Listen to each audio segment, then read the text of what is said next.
Hello everyone, this is Prashant Singh and welcome to AEC plus. मैं आशा करता हूं कि आप सभी ठीक होंगे और आपकी पढ़ाई बेहतर तरीके से चल रही होगी। देखिए, करंट अफेयर्स के वीडियोस लगातार हम लेकर आ रहे थे और आपने अलग अलग मंथ के करंट अफेयर्स पर डे के बेसिस पर आपने उन चीज़ों को कवर किया है। लेकिन अब समय है रिवीजन का, और रिवीजन के लिए बहुत ज़्यादा समय ना लेते हुए अगर हम टू द पॉइंट बात करते हैं कि सर हमारा एग्ज़ाम जो है वो आने वाला है, सर हमारे एग्जाम में हम कब तक के करंट अफेयर्स जो हैं वो कवर करें, तो जनवरी से लेकर और सितंबर तक के करंट अफेयर्स को कवर करने के लिए हम दो वीडियो लेकर आएंगे। पहला वीडियो 100 क्वेश्चन का होगा और दूसरा वीडियो भी 100 क्वेश्चन का होगा। टोटल हम मोस्ट इंपॉर्टेंट 200 क्वेश्चन यहां पर कवर करेंगे और इस 200 क्वेश्चन में सीधे हम रिवाइज करेंगे कि सर जनवरी से और सितंबर तक में क्या क्या इंपॉर्टेंट चीजें जो हैं वो नेशनल और इंटरनेशनल लेवल पर हम हमारे एग्जाम के पॉइंट ऑफ व्यू से इंपॉर्टेंट हो गई हैं। तो उन चीजों को देखकर और चीजों को रिवाइज मोड पर, है ना, सीधे हम ये देखेंगे सर जल्दी से जल्दी किस तरीके से ज्यादा चीजें जो हैं वो हमको पता चल जाएं, हमको याद हो जाएं और एग्जाम में अगर वहां से क्वेश्चन आए तो वो क्वेश्चन सही हम कर दें। बात समझ में आ रही है? तो आइए आज उसी को शुरू करते हैं। जिस तरीके से डेली बेसिस पे करंट अफेयर्स हम लेकर आ रहे थे और 10 क्वेश्चन को डिस्कस कर रहे थे और उस क्वेश्चन से जुड़े हुए डिफरेंट जितने भी सेगमेंट इंपॉर्टेंट थे उसको भी हम डिस्कस कर रहे थे। ये हमारा एक मोड था। लेकिन यहां पर चीजें आप सिर्फ टू द पॉइंट देखेंगे। यहां पर आपको पता चलेगा कि सर बहुत ज्यादा एक्सप्लेनेशन हम यहां नहीं देखेंगे। क्यों? क्योंकि हमको कम समय में ज्यादा चीजों को कवर करना है। तो यहां हम ऑब्जेक्टिव के फॉर्म में लाने का हमारा रीजन सिर्फ एक ही है, ताकि एग्जाम में आपको चीजें समझ में आ सके और अगर एलिमिनेशन आप करना चाहें तो आपको आइडिया लग जाए कि हाँ सर कुछ ऐसा हमने सुना था, कुछ ऐसा हमने पढ़ा था और वहां से चीजों को आप एलिमिनेट कर पाओ। बात समझ में आ रही है? आइए शुरू करने से पहले एक लाइन मैं आपको बताना चाहता हूं और इस लाइन को देख लीजिए कि सफल होने के 3 ही नियम हैं: खुद से वादा, मेहनत ज्यादा और मजबूत इरादा। तो मजबूत इरादा बनाए रखिए, मेहनत लगातार करते रहिए और जो खुद से वादा किए हैं सिलेक्शन लेने का उस पर काम करते रहिए, आपका सिलेक्शन जरूर होगा। आइए देखें पहला क्वेश्चन जो है वो क्या बोल रहा है। यहां अगर हम बात करते हैं तो यहां पर आप देखिए अवार्ड से ये रिलेटेड क्वेश्चन है। इसको भी हमने अपने करंट अफेयर सीरीज जो हमारी चल रही थी उस पर हमने डिस्कस किया था। पहला क्वेश्चन है हमारा, who has won the best actress award at the film award 2023।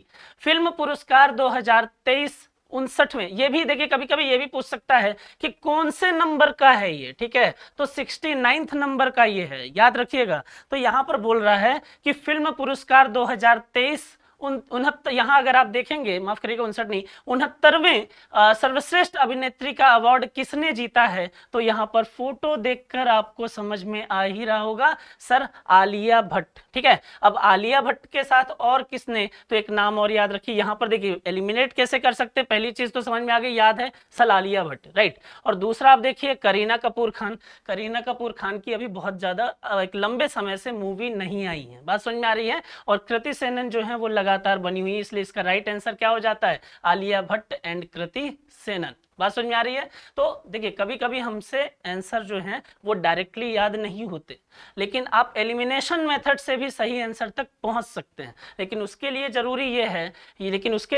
ये है कि आपको पता होना चाहिए कि सर मार्केट जो है या अलग अलग टाइम ड्यूरेशन पर क्या चीजें चल रही थी। बात समझ में आ रही है। क्वेश्चन नंबर सेकंड की हम बात करते हैं, who has won the best actor award at the film award 2023। Film पुरस्कार 2023 69वें सर्वश्रेष्ठ अभिनेता का अवार्ड किसको मिल रहा है। यहां पर तो क्वेश्चन में फोटो है तो पुष्पा को आप पहचानते ही हैं, लेकिन एग्जाम में थोड़ी यहां पर आपको फोटो जो है वो दिखाई देगी। तो अगर फोटो नहीं है तो याद रखना पड़ेगा, याद रखिएगा सर सर्वश्रेष्ठ अभिनेता का अवार्ड उसको मिलेगा जो झुकेगा नहीं। बात समझ में आ रही है। और वो कौन है, वो पुष्पा है, जिसको आप अल्लू अर्जुन के नाम से जानते हैं। बात समझ में आ रही है। तो ये याद रखिएगा, इसका राइट आंसर क्या होता है, वो सेकंड हो जाएगा, अल्लू अर्जुन हो जाएगा। नेक्स्ट अगर हम बात करते हैं तो यहां पर आप देखिए किससे रिलेटेड है, ये है ऑस्ट्रेलिया ओपन टेनिस टूर्नामेंट से रिलेटेड है। ठीक है, टेनिस टूर्नामेंट की अगर हम बात करते हैं तो 4 फेमस टेनिस टूर्नामेंट जो है वो आपको पता है। ठीक है, कौन कौन से तो आप जानते हैं और वहां से लगातार क्वेश्चन जो है वो भी पूछता है। ठीक है, अगर मैं आपको बोलूं, यहां पहला तो यही दिया हुआ है सर, ऑस्ट्रेलियन। दूसरा सर फ्रेंच। तीसरा सर यूएस ओपन। और चौथा सर विंबलडन ओपन। बात समझ में आ रही है। तो फेमस टेनिस टूर्नामेंट की अगर बात आएगी तो वहां पर 4 फेमस टेनिस टूर्नामेंट जो हैं वो याद रखिए। कौन कौन से sir? Australian open, French open, US open और विंबलडन ओपन। अब यहां पर देखिए क्वेश्चन किससे रिलेटेड है? क्वेश्चन है ऑस्ट्रेलियन ओपन से। पूछ क्या रहा है? Who won the women's singles title in the Australian Open tennis tournament. Australian Open tennis tournament में महिला सिंगल का खिताब किसने जीता है? अगर आप इनको जानते होंगे तो आपको पता होगा कि इनका नाम अरियाना सबालेंका है। बात समझ में आ रही है? नाम याद रखिए, अरियाना सबालेंका के नाम से ये पहचानी जाती है और इन्होंने ही अभी खिताब जीता है। वोमेन का याद कर रहे हैं तो मेन का भी याद करिए, है ना। आपको ये भी पता होना चाहिए कि सर पुरुष एकल की अगर हम बात करें तो वहां पर किसने जीता है। तो फोटो देखकर आपको आंसर डायरेक्ट ही पता चल गया, लेकिन क्वेश्चन तो पढ़ लीजिए कि who one the men single title in the Australian Open tennis tournament. Australian Open tennis tournament में पुरुष सिंगल का खिताब किसने जीता है? वो जीता है नोवाक जोकोविक ने। राइट तो ये याद रखिएगा कि मेंस की बात आएगी तो नोवाक जोकोविक, और वोमेन्स की अगर बात आएगी तो अरियाना सबालेंका का नाम लिया जाएगा। राइट नेक्स्ट क्वेश्चन की अगर हम बात करते हैं, क्वेश्चन देखिए लगातार अभी आप देखेंगे तो भारत जो है वो इस साल उसने क्या किया है? G20 की मेजबानी की है। ठीक है, अब G20 की मेजबानी भारत के पास में थी तो यहाँ से क्वेश्चन जो है वो भी बहुत ज्यादा बनेंगे।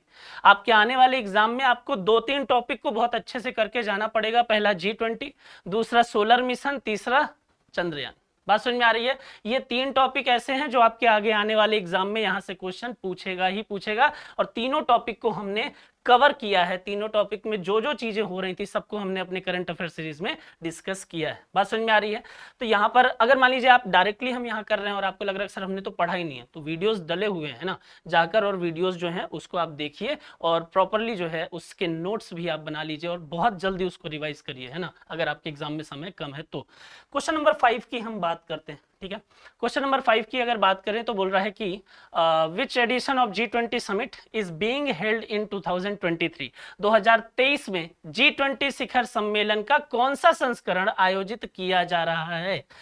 कौन सा संस्करण है? तो संस्करण है 18th। ठीक है, याद रखिएगा कौन सा संस्करण किया जा रहा है? 18th, 18वें नंबर का संस्करण जो है वो क्या किया जा रहा है? वो आयोजित किया गया है। बात समझ में आ रही है? अब G20 की बात कर रहे हैं तो G20 की अगर आप देखते हैं तो इसके बारे में एक चीज याद रखिए, आदर्श वाक्य क्या है? वसुधैव कुटुंबकम, या थीम क्या थी? तो वसुधैव कुटुंबकम। ठीक है, एक पॉइंट इसमें ये याद रखिए, दूसरा पॉइंट इसमें ये याद रखिए। ठीक है, और यहीं पर आपको एक चीज और मिल जाएगी, क्या? One earth, one family, right, और तीसरा वन फ्यूचर। तो इसको भी आप याद रखिए। ठीक है, नेक्स्ट इसमें आप एक पॉइंट याद रखिए कि सर G20 का जो इस साल मेजबानी की थी वो किसने की थी? तो वो इंडिया ने की थी। और इस साल इसके हेड कौन थे, या इसकी अध्यक्षता G20 की अगर हम बात करें तो किसके पास में थी? वो भारत के प्रधानमंत्री के पास में थी, मोदी जी के पास में। बात समझ में आ रही है? और नेक्स्ट इसमें याद रखिए कहां हुआ है, तो एक नाम याद रखिए, प्रगति मैदान में, भारत मंडपम। बात समझ में आ रही है? तो ये याद रखिएगा। और संस्करण कौन सा है? तो संस्करण आपको मैंने बता ही दिया सर, 18वें संस्करण का आयोजन किया गया है। अब अगर पूछेगा आगे आपको क्वेश्चन मिलेंगे, और यहां पर एक चीज और याद रखिए कि सर मोदी जी ने G20 की अध्यक्षता किसको सौंप दी है? तो वो सौंप दी है किसको? ब्राजील को। ठीक है, लूना द सिल्वा। ठीक है, और ये कब? 2024 के अध्यक्ष होंगे। बात समझ में आ रही है? तो ये याद रखिएगा। तो इसका आंसर जो है वो 18th हो गया। नेक्स्ट क्वेश्चन की हम बात करते हैं। देखिए ये भी अपने आप में इंपॉर्टेंट है। ठीक है, और ये जो जीआई टैग से रिलेटेड क्वेश्चन है ना, या इंडेक्स से रिलेटेड क्वेश्चन है, इसके लिए मैंने अलग से वीडियो बनाया है। तो अगर आपको ये लगता है कि सर ये तो हमने कवर कर लिया लेकिन और किसको जीआई टैग मिला है, तो जो important GI tag, important index 2023 हैं, वो आपको उन वीडियो के माध्यम से, बहुत छोटे छोटे वीडियो 10-10, 15-15 मिनट में एक एक टॉपिक को कवर किया, सीधे टू द पॉइंट चीजों के बारे में बात किया। आप वहां पर उसको जाकर देख लीजिए लीजिए तो आपको एक एक टॉपिक जो है वो जल्दी जल्दी कवर हो जाएगा और उसको याद कर लीजिए। बात समझ में आ रही है? आइए देखते हैं क्वेश्चन नंबर 6 की हम बात करते हैं। क्वेश्चन नंबर 6 जो है वो क्या है, वो चोकुआ चावल से रिलेटेड है और बोल रहा है कि Chokuwa rice is found in which state which has recently been given GI tag, recently been given GI tag. जो चोकुआ चावल किस राज्य में पाया जाता है जिसे हाल ही में जीआई टैग दिया गया है? तो आपको पता ही है जीआई टैग किसको मिलता है, किसी भी एरिया के पर्टिकुलर फेमस है या कोई भी प्रोडक्ट या उसके इस लेबर के स्किल के कारण, तो उसको हम क्या दे देते हैं, जीआई टैग दे देते हैं। ठीक है, चोकुआ चावल किस राज्य से संबंधित है? असम से संबंधित है। और चोकुआ चावल के बारे में एक चीज याद रखिए, चोकुआ राइस के बारे में एक चीज याद रखिए, इट इज ऑल्सो कॉल्ड, एक नाम से और जाना जाता है क्या, मैजिक राइस। ठीक है, इसको किस नाम से जानते हैं, तो इसको हम मैजिक राइस के नाम से जानते हैं। तो किस राज्य को अगर आप देखेंगे, किस राज्य को चोकुआ चावल के लिए जीआई टैग मिला है, तो वो मिला है असम के लिए। बात समझ में आ रही है? आइए जीआई टैग से रिलेटेड एक और क्वेश्चन देखते हैं। ठीक है, क्वेश्चन नंबर 7 की हम बात करते हैं। ठीक है, और देखते हैं कि ये क्या बोल रहा है, किससे संबंधित है। तो क्वेश्चन नंबर 7 बोल रहा है कि Ramban Sulai honey belongs to which state और union territories which has been given GI tag recently. Ramban Sulai शहद किस राज्य या केंद्र शासित प्रदेश से संबंधित है जिसे हाल ही में जीआई टैग दिया गया है? यहां पर देखिए रामबन जो है वो कहां पर है, वो है जम्मू एंड कश्मीर में। बात समझ में आ रही है? तो रामबन कहां पर है, जम्मू एंड कश्मीर में। और सुलाई शहद जो है वो कहां पर पाई जाती है, कहां पर फेमस है, तो वो है रामबन की। तो रामबन की फेमस होने के कारण राज्य कौन सा हो गया, जम्मू एंड कश्मीर हो गया। और सुलाई शहद की अगर हम बात करें, सुलाई हनी की अगर हम बात करें, तो एक इंटरेस्टिंग फैक्ट इसमें यह है कि 2015 में मोदी जी ने, है ना, मोदी जी ने एलिजाबेथ को,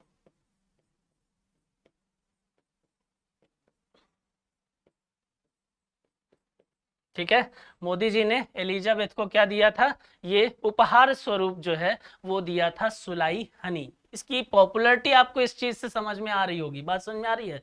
तो यहाँ पर याद रखिए कि रामबन डिस्ट्रिक्ट में सुलाई हनी जो है वो पाई जाती है। और रामबन डिस्ट्रिक्ट जो है वो किस राज्य में है, तो वो जम्मू एंड कश्मीर में है। बात समझ में आ रही है? तो ये याद रखना है आपको। क्लियर है? नेक्स्ट अगर हम बात करते हैं क्वेश्चन नंबर 8 की हम बात करते हैं, तो ये भी इंपॉर्टेंट हो जाती हैं। ठीक है, इनको भी आप देखें क्योंकि ये विश्व की पहली है ना, वर्ल्ड फर्स्ट है ये। Daniel McGahey has become the first transgender. ठीक है, अगर हम बात करें तो ये याद रखिएगा कि विश्व की पहली ट्रांसजेंडर है जो इंटरनेशनल क्रिकेट का हिस्सा बनी है। नाम है Daniel McGahey has become the first transgender to play the international cricket, which country do they belong to. Daniel McGahey अंतरराष्ट्रीय क्रिकेट खेलने वाली पहली ट्रांसजेंडर बन गई हैं। वे किस देश से संबंधित हैं, वे किस देश से खेलेंगी, तो याद रखिए वे किससे संबंधित हैं, वे कनाडा से संबंधित हैं। बात समझ में आ रही है? इतना इसमें याद रखना है।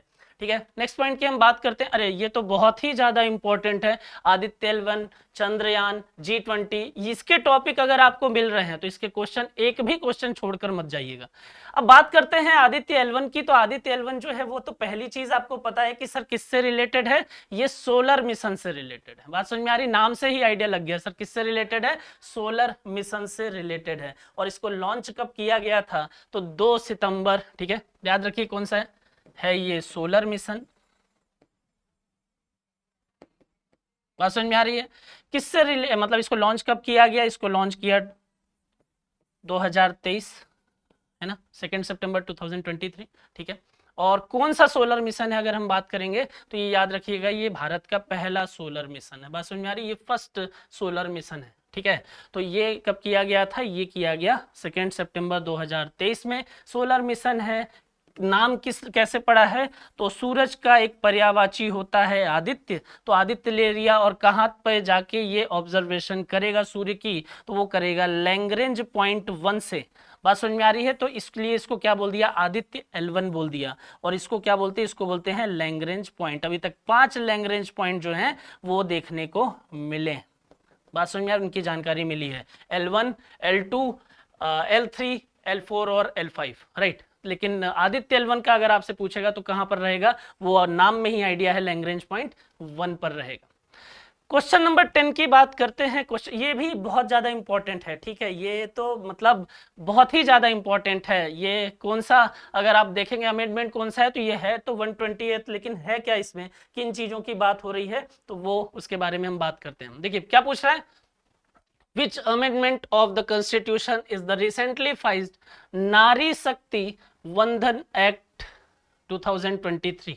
ठीक है, तो यहां पर याद रखिए कि हाल ही में पास किया गया नारी शक्ति बंधन 2023 अधिनियम संविधान का कौन सा संशोधन है। ठीक है, कौन सा संशोधन है, तो ये बहुत ही ज्यादा इंपॉर्टेंट है। अगर संशोधन पूछ रहा है तो संशोधन याद रखिए कौन सा है, 128, राइट। संशोधन पूछ रहा है, याद रखना है 128, लेकिन इसमें है क्या, तो इसमें यह बोल रहा है कि इसके तहत लोकसभा,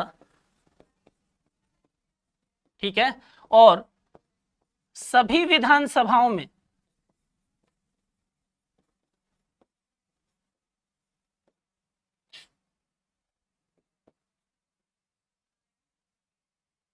ठीक है, इधर लिख देता हूं मैं, लोकसभा और सभी विधानसभाओं में महिलाओं को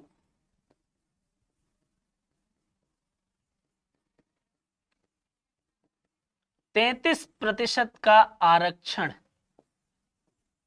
बात समझ में आ रही है, तो ये याद रखना है इसमें आपको कि अगर पूछ ले कि किससे संबंधित है, तो याद रखना है कि सर लोकसभा और सभी विधानसभाओं में महिलाओं को 33% आरक्षण देने से ये संबंधित है, उसका प्रावधान यहां पर किया गया है। और कौन सा अमेंडमेंट है, ये है 128। नाम क्या है, कभी कभी नाम पूछ लेगा आपसे, ये स्टेटमेंट देगा, बोलेगा नाम क्या है, नारी शक्ति बंधन, यहां पर याद रखिएगा नारी शक्ति बंधन अधिनियम। ठीक है, तो ये याद रखेंगे आप इसमें, क्लियर है।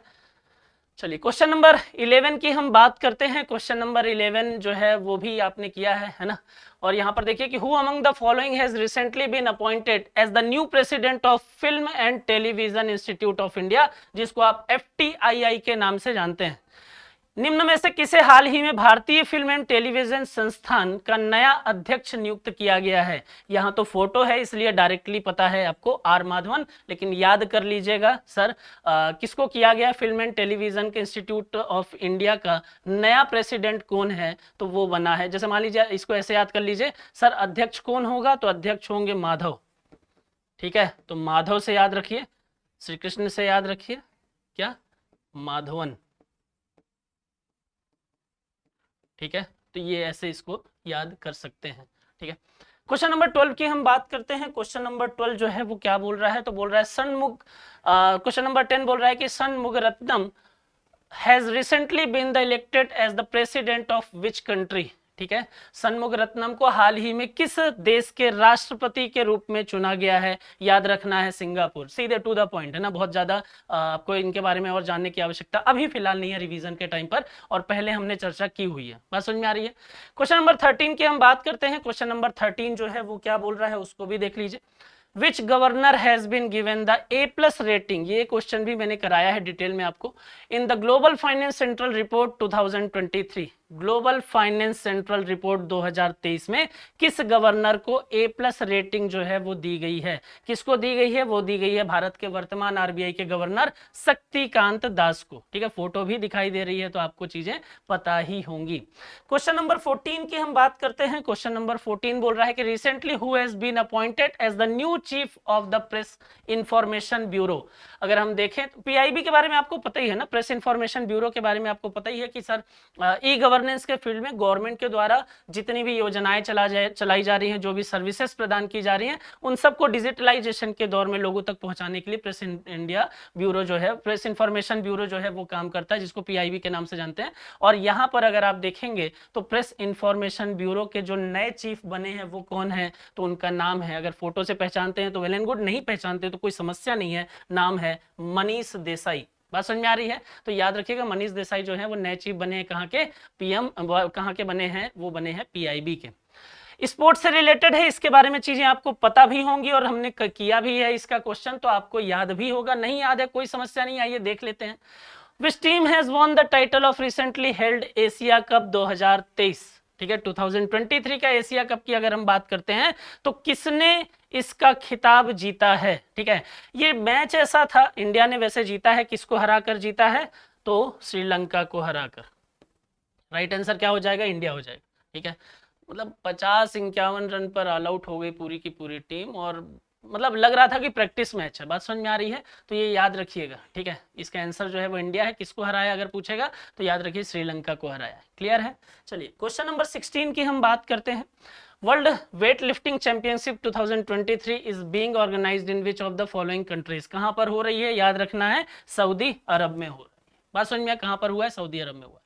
नेक्स्ट अगर हम बात करें यहाँ पर, तो क्वेश्चन नंबर 17 की हम बात करते हैं। ये भी फिर से वही G20 का क्वेश्चन है, इंपॉर्टेंट है अपने आप में। ठीक है, तो ये याद रखिएगा। क्या बोल रहे हैं, आइए देख लेते हैं। भारत में आयोजित किए जा रहे G20 शिखर सम्मेलन की थीम क्या थी। थोड़ी देर पहले मैंने आपको बताया था। ठीक है, थोड़ी देर पहले मैंने आपको बताया था कि सर G20 की जब थीम की बात आएगी तो हम क्या बोलेंगे, हम बोलेंगे वसुधैव कुटुंबकम। ठीक है, अब यहां पर आप ऑप्शन देखिए, यहां पर आपको क्या दिख रहा है, एक चीज और देख लीजिए। और साथ में मैंने आपको क्या बोला था, one earth one family, one earth one family और वन फ्यूचर। बात समझ में आ रही है। अब ये दो चीजें आप याद रखिए। अब आपको क्या पता चल रहा है, सर आपने देखा, बोले आपको याद था कि sir one earth one family one future आपने बताया था, तो हमने पहला ऑप्शन देखा और उसको टिक कर दिया। मैं हमेशा आपको ये बोलता हूं कि अगर आपको पहले ऑप्शन पे भी आंसर होने की संभावना दिख रही है तो रुक जाइए, टिक उस पे ही लगा लीजिएगा, लेकिन रुक जाइए और नीचे तक जाकर देखिए, फोर्थ ऑप्शन तक आप ऑप्शन जरूर देखें। बात समझ में आ रही है, तो जितने भी ऑप्शन है एटलीस्ट उसको एक बार देखें जरूर। अब यहाँ पर जी देखिए, आप क्या समझ में आ रहा है, सर एक one earth one family one future जो है वो हमको पता है, ये इसका है, लेकिन साथ ही साथ वसुधैव कुटुंबकम भी तो दिया है। इसलिए यहां पर आप देखोगे तो क्या समझ में आएगा, बोथ ऑफ द, अगर आप देखेंगे तो यहां पर ए और बी दोनों सही है, इसलिए इसका राइट आंसर क्या हो जाएगा, राइट आंसर हो जाएगा ऑप्शन नंबर सी। तो याद रखिए क्या है, Vasudhaiva Kutumbakam and one earth one family one future इसकी थीम थी। राइट, नेक्स्ट अगर हम बात करते हैं क्वेश्चन नंबर 18 की, अगर हम बात करते हैं तो याद रखिएगा डूरंड कप जो है वो आपको दिखाई दे रहा है। और डूरंड कप किससे रिलेटेड है, डूरंड कप जो है वो रिलेटेड है फुटबॉल से। बात समझ में आ रही है, किससे रिलेटेड है, वो है फुटबॉल से। यहाँ पर पूछ रहा है कि सर हाल ही में आयोजित किए गए 132वें डूरंड कप का खिताब जो है वो किसने जीता है, वो जीता है मोहन बागान ने। ठीक है, ये याद रखिएगा। नेक्स्ट अगर हम बात करते हैं क्वेश्चन नंबर 19 की, अगर हम बात करें। ठीक है, देखिए जब भी हम ग्रैंड प्रिक्स की बात करते हैं, डिफरेंट डिफरेंट ग्रैंड प्रिक्स जो हैं वो आप देखते हैं, इटालियन देखा आपने, जापानीज देखा, अलग अलग ग्रैंड प्रिक्स जो हैं उसकी हम बात करते हैं।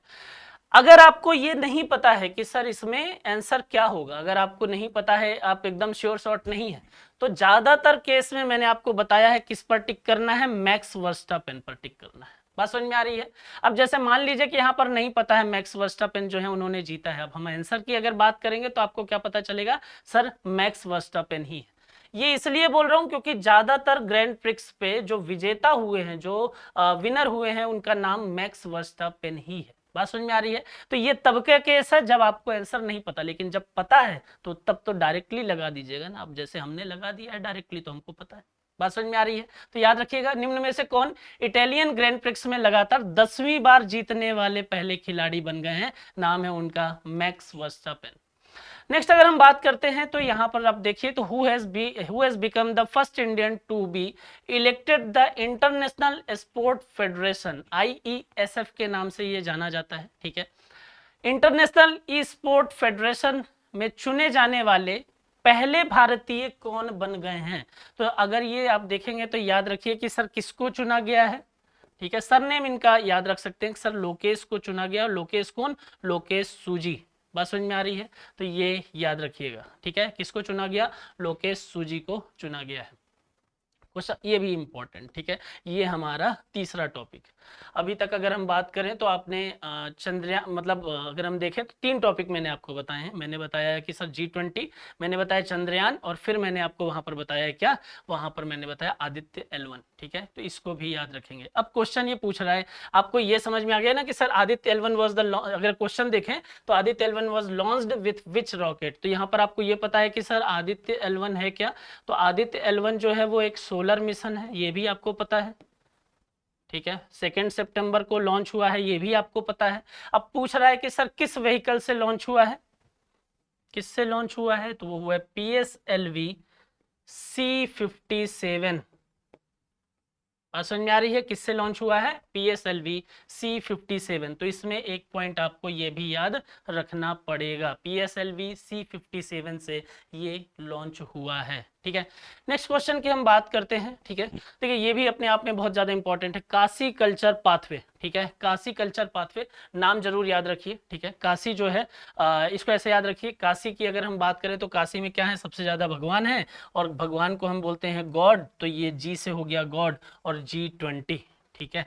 तो याद रखिएगा काशी कल्चर पाथवे जो है वो किससे रिलेटेड है, कि काशी कल्चर पाथवे जो है वो G20 से रिलेटेड है। तो काशी कल्चर पाथवे नामक दस्तावेज जो है वो इनमें से किससे संबंधित है, वो G20 से संबंधित है।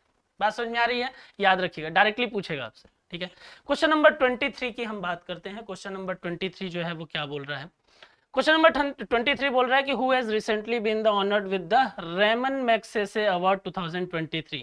रेमन मैग्सेसे अवार्ड 2023 जो है वो हाल ही में किसको दिया गया है, रवि कैनन को दिया गया है। याद रखिएगा रेमन मैग्सेसे, हमने ये सारी चीजें अपने करंट अफेयर सीरीज में की हुई हैं और डिटेल में किया हुआ है। यहाँ मैं आपको सिर्फ रिवीजन करा रहा हूँ, इसलिए मैं ऐसे पॉइंट जो अगर आप देखें बहुत ज्यादा लंबा जिसमें डिस्कशन होना चाहिए तो वो हमने पहले किया हुआ है, उसको मैं यहाँ पर डिस्कस नहीं कर रहा हूँ। आप सिर्फ याद रखिए, आप सिर्फ एक बार देखिए, और इस वीडियो में आपको ये इसलिए बताया जा रहा है ताकि आपको चीजें याद रहें। बात समझ में आ रही है, तो ये सिर्फ आपके रिवीजन के लिए है, ठीक है। चलिए नेक्स्ट अगर हम बात करते हैं तो question number 20, most important question, बार बार मैं आपको ये बोल रहा हूं भाई, ये क्वेश्चन बहुत ज्यादा महत्वपूर्ण है, बहुत ज्यादा इंपॉर्टेंट है। क्यों महत्वपूर्ण है, क्योंकि अभी जितने एग्जाम हुए हैं उनमें से 80% एग्जाम में ये क्वेश्चन जो है वो पूछ चुका अभी रिसेंटली वाले एग्जाम में, तो आप समझ लीजिए कि आगे आने वाले में पूछेगा ही पूछेगा।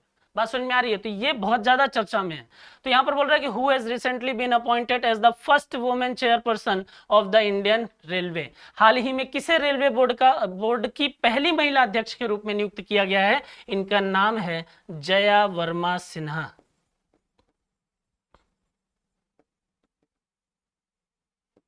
ठीक है। तो इनको नियुक्त किया गया, तो याद रखिएगा कि जया वर्मा जो है वो कहां पर है, वो रेलवे बोर्ड की पहली महिला अध्यक्ष बन गई हैं। क्लियर है, चलिए तो ये चीज आपको याद होगी।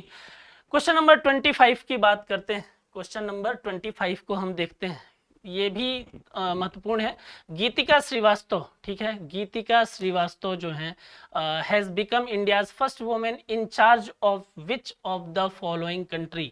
गीतिका श्रीवास्तव निम्न में से किस देश में भारत की पहली महिला प्रभारी बन गई हैं। तो गीतिका श्रीवास्तव याद रखिए कि भाई गीता जो है वो कहां पर, अगर हम बात करें तो याद रखिएगा कि गीता जो है वो भारत का पवित्र ग्रंथ है, और गीता में जो उपदेश दिए गए हैं वो पाकिस्तान को समझाने के लिए गीतिका जो है वो कहां गई हैं, वो पाकिस्तान गई। बात समझ में आ रही है, तो इस तरीके से आप इसको याद रखिएगा। तो गीतिका श्रीवास्तव कहां की बनी है, वो पाकिस्तान की बनी है। क्लियर है। क्वेश्चन नंबर 26 की बात करते हैं, which has become the first state in the north eastern region to start birth registration link to Aadhaar. Aadhaar से जुड़ा जन्म पंजीकरण शुरू करने वाला पूर्वोत्तर का पहला राज्य जो है वो कौन सा है, तो ये आपको डायरेक्ट पता होना चाहिए कौन सा है सर, वो नागालैंड है। बात समझ में आ रही है, तो नागालैंड जो है वो क्या है, वो जन्म और आधार से जुड़ा हुआ बर्थ सर्टिफिकेट क्या करता है, उसकी अगर हम बात करें तो उसकी शुरुआत उसने की है। क्वेश्चन नंबर 27 की अगर हम बात करते हैं, और इसके बारे में भी हमने डिस्कस किया हुआ है, डिटेल में हमने बात की है, ठीक है। In which of the following state India's first solar city, ठीक है, भारत की पहली solar city Sanchi has been inaugurated. देखिए अगर एमपी के बारे में आपको थोड़ा बहुत पता है और नहीं पता है तो यूनेस्को की साइट के बारे में अगर आपने पढ़े हुए हैं तो वहां पर सांची का नाम आपको पता होगा, और आपको पता होगा कि सर ये एमपी में। तो यहाँ पर दिया ही है क्वेश्चन में ही आंसर कि sir India first solar city Sanchi has been inaugurated. कहाँ अगर हम बात करें जिसका इनोग्रेशन हुआ वो किस राज्य में है, तो यहाँ फोटो दिखाई दे रही है तब तो आप बता ही दोगे, और अगर नहीं तो क्वेश्चन में ही इसका आंसर दिया है। सांची कहाँ है, सांची जो है वो एमपी में है, तो एमपी इसका राइट आंसर हो जाएगा। बात समझ में आ रही है, तो ये ध्यान में रखिएगा।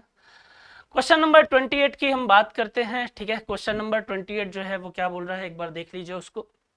विच of the following place host the international aerospace conference, अंतरराष्ट्रीय एरोस्पेस कॉन्फ्रेंस की मेजबानी निम्न में से किस स्थान पर की जाएगी। देखिए यहाँ पर आप इसको ऐसे याद रखते हैं कि सर एयरफोर्स से रिलेटेड चीजें एमपी में कहाँ पर दिखाई देती हैं, है ना। यहाँ पर अगर आप देखिए तो आपको ये पता चला सर फाइटर प्लेन या एरोप्लेन जो है वो ज्यादातर, अगर हम बात करें फाइटर प्लेन की बात करें तो कहाँ पर, तो किस बेस पर दिखाई देती है, तो आप बताइए कि सर ग्वालियर में दिखाई देती है। तो अंतरराष्ट्रीय एरोस्पेस, तो एरो से एरोप्लेन से फाइटर प्लेन से याद रखना है सर, ठीक है, कहाँ पर, ग्वालियर में। बात समझ में आ रही है। तो मेजबानी जो है वो कौन कर रहा था, वो ग्वालियर कर रहा था। क्लियर है।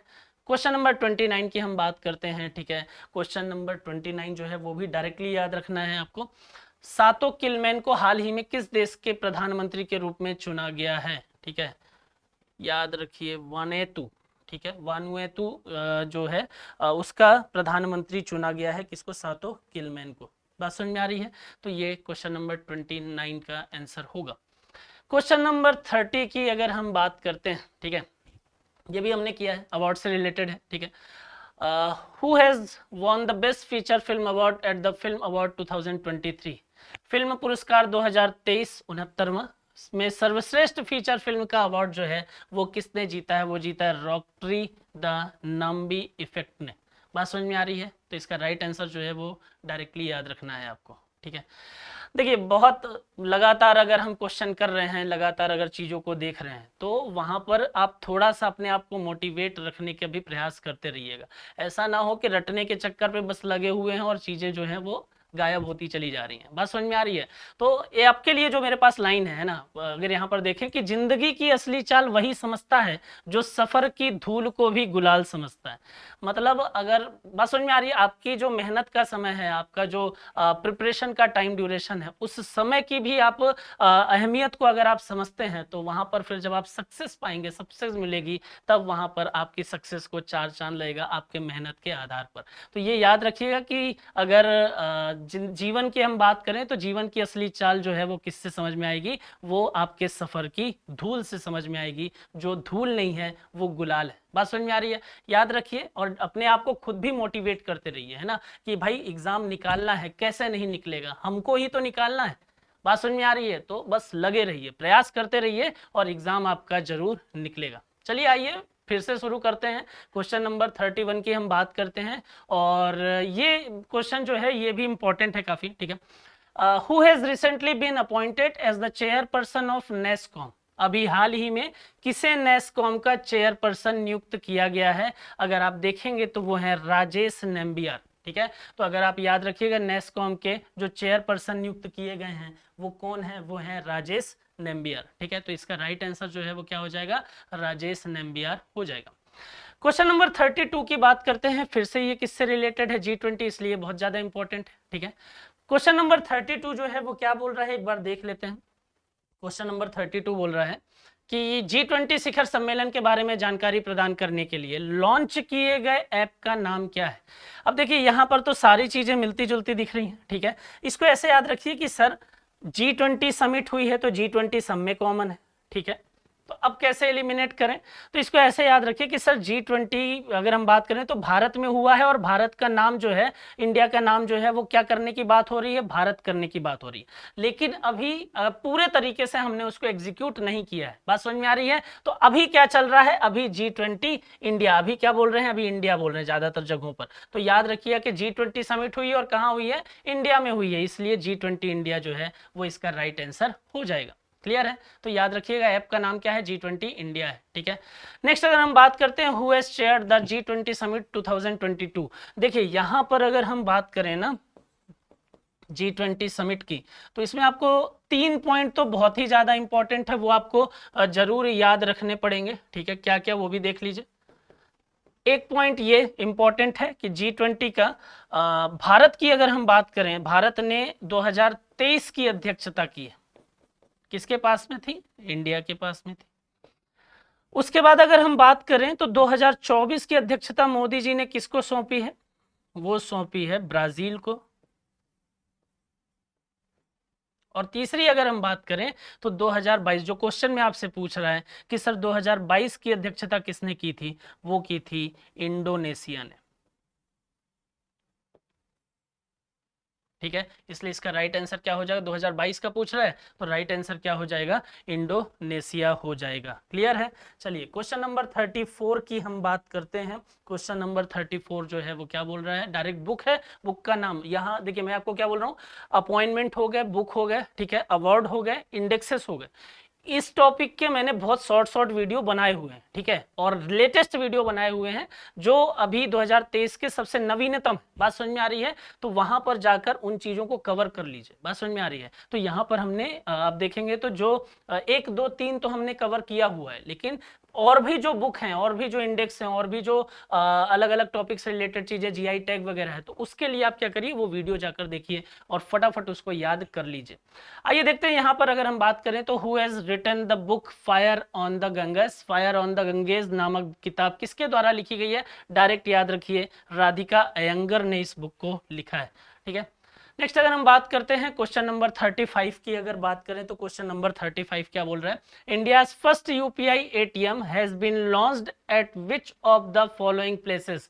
भारत का पहला यूपीआई एटीएम निम्न में से किस स्थान पर लॉन्च किया गया है? ठीक है, तो याद रखिएगा कहां पर लॉन्च किया गया है, वो किया गया है मुंबई में। ठीक है, और यूपीआई एटीएम क्या मतलब, अगर आप देखेंगे तो यूपीआई पेमेंट जैसे हम करते हैं उसी तरीके से यूपीआई एटीएम की कार्ड की आपको आवश्यकता नहीं होगी, और अपनी डिटेल के बेसिस पर आप क्या कर सकते हैं, वहां से विड्रॉल कर सकते हैं क्यूआर कोड, और मोबाइल से स्कैन करके चीज़ों को आप क्या कर सकते हैं, एग्जीक्यूट कर सकते हैं। ठीक है, तो पहला कहाँ किया गया है? वो मुंबई में किया गया है। बात समझ में आ रही है? क्वेश्चन नंबर 36 की बात करते हैं। क्वेश्चन नंबर 36 जो है वो बोल रहा है कि भाई पहला अंतरराष्ट्रीय पुरुष सहयोग दिवस निम्न में से किस दिन मनाया जाता है? डे वाले वीडियो जो है वो भी आपको वहां पर मिल जाएंगे। बात समझ में आ रही है? तो ये भी याद रखिए कि अगर हम बात करें तो पहला अंतरराष्ट्रीय पुरुष सहयोग दिवस जो है वो किस दिन मनाया जाता है? वो मनाया जाता है 7 सितंबर को। तो याद रखना है 7 सितंबर जो है वो किस नाम से जाना जाता है? वो first international police cooperation day के नाम से सेलिब्रेट किया जाता है।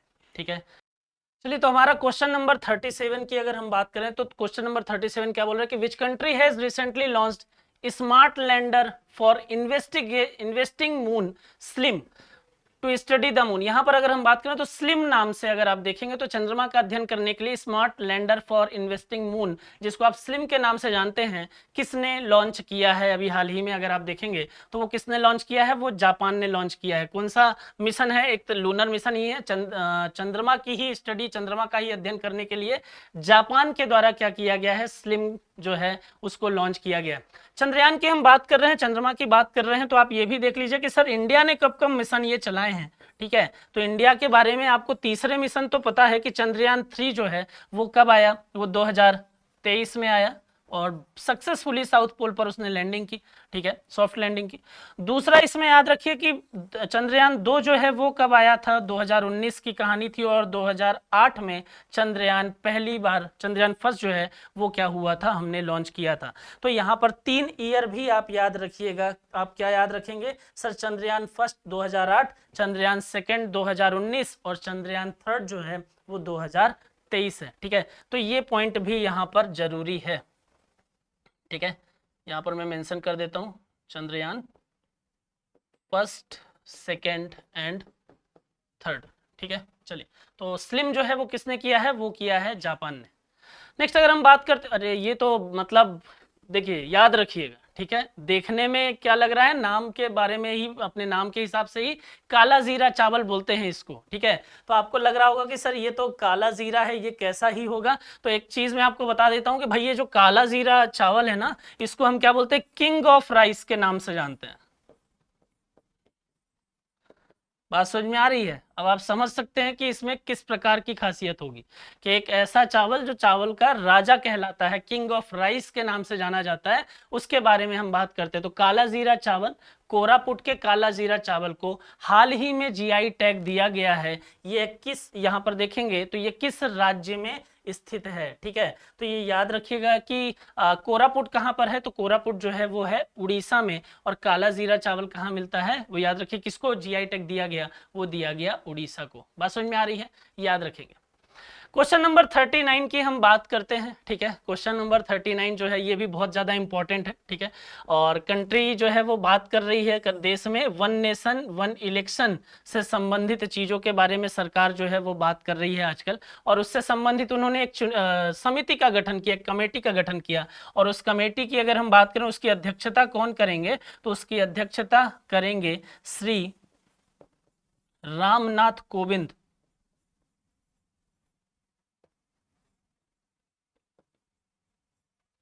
बात समझ में आ रही, कौन करेंगे, उसकी अध्यक्षता करेंगे श्री रामनाथ कोविंद जी, ठीक है।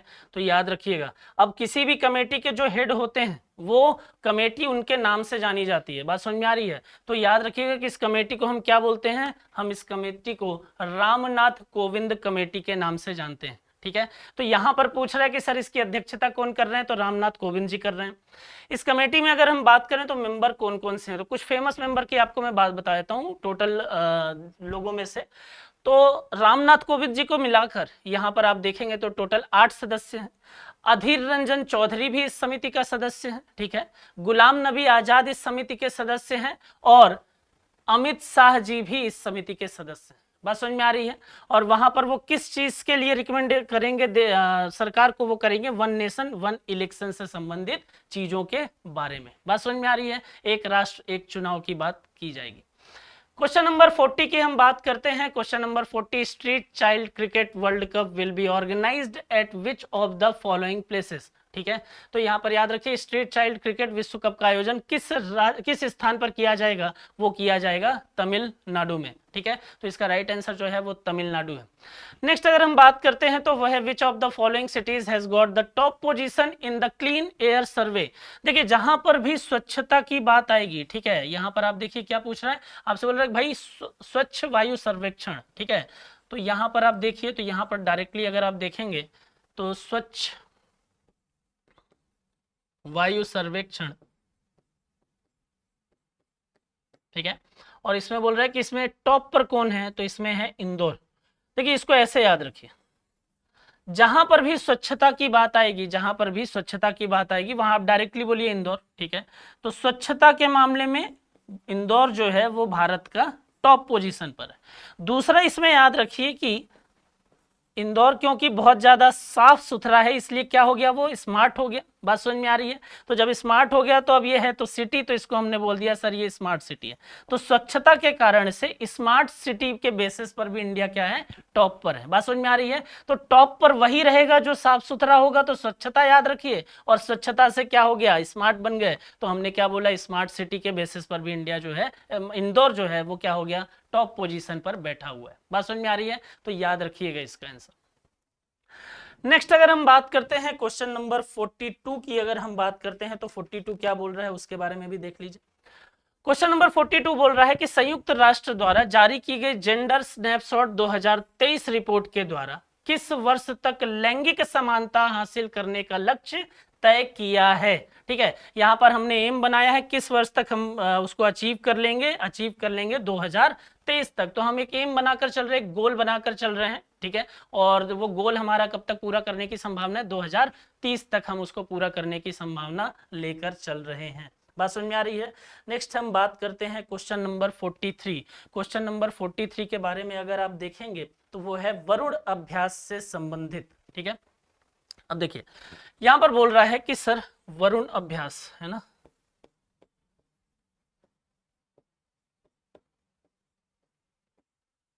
ठीक है। तो यहां दिखाई दे रही है पानी में हो रही है, तो कौन सी एक्सरसाइज है, नेवल एक्सरसाइज,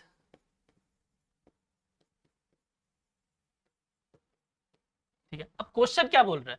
क्वेश्चन बोल रहा है कि सर 21वें वरुण अभ्यास के दूसरे चरण का आयोजन कहां पर किया गया? वो अरब सागर में किया गया, अरेबियन सी पर किया गया है। ये क्वेश्चन के हिसाब से आंसर है। इसमें दूसरा क्वेश्चन क्या बन सकता है वो भी याद रखिए। सर दूसरा क्वेश्चन बन रहा है कि वरुण अभ्यास जो है वो किसके बीच में होता है? तो वरुण अभ्यास है क्या? तीसरा क्वेश्चन नेवल एक्सरसाइज है कि ये भी याद रखना है। और फिर आप ये याद रखिए कि सर ये किसके बीच में होता है?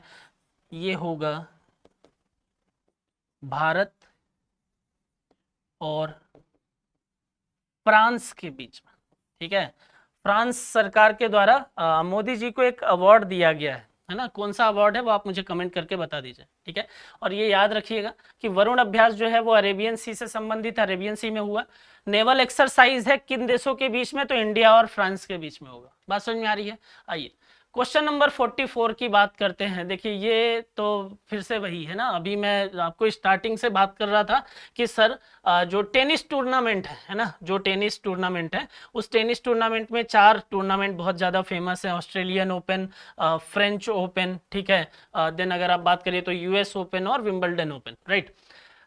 ऑस्ट्रेलियन ओपन से संबंधित क्वेश्चन अभी थोड़ी देर पहले आपने किया है। अब बात करते हैं यूएस ओपन के बारे में कि क्वेश्चन नंबर 44 जो है वो क्या है उसका राइट आंसर। क्वेश्चन नंबर 44 की बात करते हैं तो यूएस हु वॉन द, यहां पर अगर आप देखिए तो यूएस ओपन टेनिस टूर्नामेंट में महिला सिंगल का खिताब जो है वो किसने जीता है? ठीक है, थोड़ा सा मिसप्रिंट जरूर है यहाँ पर, ठीक है, तो उस पर आप ना जाएं, आप थोड़ा इसको भावनाओं को समझिए कि क्या बोल रहा है कि यूएस ओपन टेनिस टूर्नामेंट में महिला सिंगल का खिताब किसने जीता है? वो जीता है कोको गैफ ने।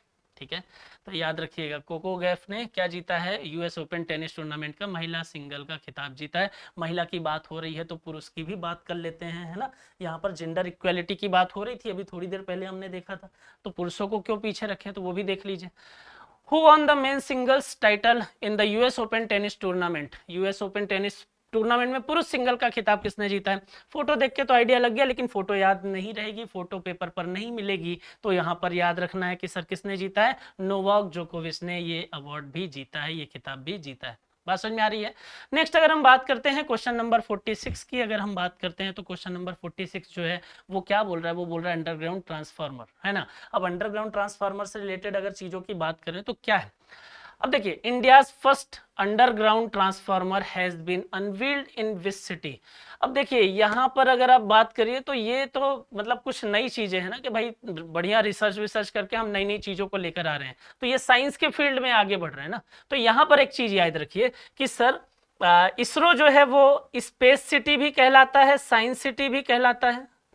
माफ करिए, इसरो का हेडक्वार्टर कहां पर है? बेंगलोर में है। और इसके कारण से अगर हम बात करें तो बेंगलोर जो है वो स्पेस सिटी भी है, साइंस सिटी भी है। बात समझ में आ रही है? और आईटी सिटी के तौर पर भी जाना जाता है। तो यहाँ पर याद रखिए कि सर साइंस के फील्ड में बेहतर चीजें, अंडरग्राउंड ट्रांसफार्मर की बात हो रही है, साइंस की बात है, और साइंस से संबंधित शहर जो है वो कौन सा है? वो बेंगलोर है। इसलिए इसका राइट आंसर क्या हो जाएगा? बेंगलोर हो जाएगा। तो याद रखिएगा भूमिगत ट्रांसफार्मर का अनावरण किस शहर में हुआ है? वो बेंगलोर में हुआ है। ठीक है, नेक्स्ट अगर हम बात करते हैं क्वेश्चन नंबर 47 की, अगर हम बात करते हैं क्वेश्चन नंबर 47 की, अगर हम बात करते हैं which of the following railway station was recently inaugurated as pink station.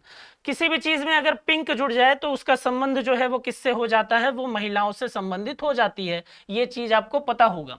Pink station की अगर हम बात करते हैं तो ये पिंक स्टेशन तब बोला जाता है जब उस स्टेशन का पूरा ऑपरेशन जो है वो महिला एम्प्लॉय के द्वारा या महिला कर्मचारियों के द्वारा ही किया जा रहा हो, तो हम उस स्टेशन को पिंक स्टेशन बोल देते हैं। तो यहां पर बोल रहा है कि इनमें से कौन सा पिंक स्टेशन हाल ही में पिंक स्टेशन जो है वो बन गया है? तो रानी दुर्गावती स्टेशन, रानी लक्ष्मीबाई, न्यू अमरावती और निर्माण विहार स्टेशन। तो यहाँ पर याद रखिएगा कि अमरावती स्टेशन जो है वो क्या बन गया है? न्यू अमरावती स्टेशन वो हो गया है पिंक स्टेशन के तौर पर। बात समझ में आ रही? तो ये याद रखिए उसका इनॉग्रेशन किया गया है अभी। बैंकिंग से रिलेटेड क्वेश्चन है, और एक बैंक ने अपना, अगर आप देखेंगे फाइनेंशियल इंस्टीट्यूशन बोलिए या फाइनेंस बैंक बोलिए, तो उसने अपने कार्यों को बढ़ा दिया है। यहाँ पर अपने उसने फैसिलिटी को लोगों के लिए क्या कर दिया? इंक्रीज कर दिया। तो कौन सा है? तो वो ये बोल रहा है कि भाई निम्न में से कौन सा बैंक 24/7 वीडियो बैंकिंग सेवा प्रदान करने वाला भारत का पहला बैंक बन गया है? वो कौन सा है? वो कोई और नहीं बल्कि एयू स्मॉल फाइनेंस बैंक है। बात समझ में आ रही है? लेकिन देखिए जितनी ज्यादा चीजें हाईटेक हो रही हैं, जितनी ज्यादा डिजिटलाइजेशन का दौर है ना, और उसमें लूप होल भी थोड़े बहुत देखने को मिलेंगे। तो अगर आप उन चीज़ों में बहुत मतलब कुशल नहीं है, आपको उन चीज़ों के बारे में नॉलेज नहीं है ना, तो आपके साथ में फ्रॉड भी हो सकता है और इस तरीके के केसेस हमने कई बार देखे हैं। तो जितनी ज़्यादा सुविधाएं बढ़ेंगी उतना ज़्यादा नकारात्मक, मतलब हर चीज़ के दो पहलू ना, तो वो भी, तो सतर्क रहें, सावधान रहें और बैंक खाता खाली होने से बचा लें। और अगर 24/7 आपको सर्विस चाहिए तो कहाँ जाएं? AU स्मॉल फाइनेंस में। बात समझ में आ रही है? ये भी याद रखिएगा। क्वेश्चन नंबर 49 की अगर हम बात करते हैं तो क्वेश्चन नंबर 49 जो है वो किससे संबंधित है उसकी भी बात कर लेते हैं। वो है भारत का पहला कृषि डेटा एक्सचेंज। यहाँ पर बोल रहा है क्वेश्चन नंबर 49 कि which of the following state has launched India's first agriculture data exchange. निम्न में से किस राज्य में भारत का पहला कृषि डेटा एक्सचेंज शुरू किया गया है? ठीक है, तो याद रखिएगा तेलंगाना। ठीक है, कहां पर शुरू किया गया है? शुरू किया गया है तेलंगाना में। क्लियर है? क्वेश्चन नंबर 50 की हम बात करते हैं और आधा पड़ाव हम पार कर लेते हैं इस क्वेश्चन के बाद में। टोटल 100 क्वेश्चन है हमारे इस वीडियो में। ठीक है, तो क्वेश्चन नंबर 50 की अगर हम बात करते हैं तो वहां पर आप देखिए बोल रहा है which state has recently launch the chief minister solar mission to tackle power shortage. अभी हाल ही में किस राज्य ने बिजली की कमी से निपटने के लिए मुख्यमंत्री सौर मिशन जो है वो लॉन्च किया है? देखिए एक चीज याद रखिए, अभी क्या देखा आपने देखा सोलर सिटी, है ना, और सोलर सिटी जो है वो कौन सी है? वो है सांची, और वो कहाँ है? वो है MP में। अब सोलर सिटी है तो यहाँ पर बिजली की कमी होगी नहीं, लेकिन बिजली की कमी कहाँ पर होगी? तो यहाँ आप देखिए, तो उसको भी याद रखिए। देखिए एक देखिए कि अधिकता कहाँ पर है? वो है सांची में। ठीक है, और कमी की जब बात करेंगे तो वो कहाँ पर है? वो है मेघालय में। ठीक है, दोनों बिजली से ही संबंधित है, इसलिए ये पॉइंट मैं आपको बता रहा हूँ। तो अगर कमी की बात करेंगे उससे निपटने के लिए मुख्यमंत्री सौर मिशन की शुरुआत की गई, और किस राज्य के मुख्यमंत्री ने किया है ये? तो वो किया है मेघालय के CM ने। बात समझ में आ रही है? चलिए, समझ में आ गया। नेक्स्ट अगर हम बात करते हैं, आधा पड़ाव यहाँ पर हो चुका है ना, और आप बने रहिए, ऐसे ही देखते रहिए, है ना। और चीज़ें जो हैं वो बहुत ज़्यादा इम्पॉर्टेंट है, मतलब आप एक भी क्वेश्चन छोड़ नहीं सकते। आपको ये लग रहा होगा कि सर 50 हो गए हैं, यहाँ से नंबर जो हैं वो अब पर्याप्त मिल जाएंगे, तो क्या पता अगले 50 से आ जाए। तो अगर आपको ये लग रहा है कि सर 50 करके चले जाए तो फिर है ना समस्या है। तो आप उन 50 के बाद में अगर, मतलब आप ऐसा समझ लीजिए ना कि अर्जुन ने चक्रव्यूह के अंदर या चक्रव्यूह को तोड़ना सीख लिया था, उस चक्रव्यूह से बाहर आना नहीं सीखा था। तो आपको या विद्यार्थियों से मैं यही चीज बोलता हूं, हमेशा मैं स्टूडेंट को यही बोलता हूं कि भाई नॉलेज हो तो पूरा नॉलेज, आधा अधूरा ज्ञान है ना, वो अर्जुन ने अगर वहां पर अर्जुन होते तो शायद अभिमन्यु जो है वो मौत के मुंह पर ना जाते, है ना। तो यहाँ पर आप याद रखिए कि आधा अधूरा ज्ञान लेकर अभिमन्यु नहीं बनना है तुम्हें, अर्जुन हो तुम, अर्जुन की तरह लड़ना है तुम्हें। तो मैंने एक लाइन लिखी थी आप लोगों के लिए, तो ये हमेशा याद रखिएगा कि नॉलेज जो है वो पूरी चीजों का लीजिए, ज्ञान जो है वो पूरे तरीके से लीजिए। थोड़ा बहुत ज्ञान जो है वो आपको बहुत बुरी स्थिति तक लेकर जा सकता है, और हो सकता है कि उससे आपका थोड़ा भला हो, लेकिन पूरे रूप से, पूर्ण रूप से आपका भला वहां से नहीं होगा। तो अभिमन्यु मत बनिए, बनना है तो अर्जुन बनिए। और लाइन हमेशा याद रखिएगा कि आधे अधूरे ज्ञान के साथ अभिमन्यु नहीं बनना है तुम्हें, अर्जुन हो तुम, अर्जुन की तरह लड़ना है तुम्हें। बस आंख दिखनी चाहिए, मछली की आंख, कि भाई हमको कहाँ है, बस यही है ना, एम हमारा ये है, हमको यहीं पहुंचना है, बाकी इधर उधर क्या है हमको मतलब नहीं है उससे। बात समझ में आ रही है ना। तो बस इसी तरीके से पढ़ाई जो है वो करते रहिए। और आइए वापस से 50 क्वेश्चन जो है वो भी देख लेते हैं। क्वेश्चन नंबर 51, ठीक है, क्वेश्चन नंबर 51 क्या बोल रहा है उसके बारे में चर्चा कर लेते हैं फटाफट। क्वेश्चन नंबर 51 बोल रहा है कि हाल ही में ई गवर्नेंस पर 26वां राष्ट्रीय सम्मेलन कहाँ शुरू हुआ है?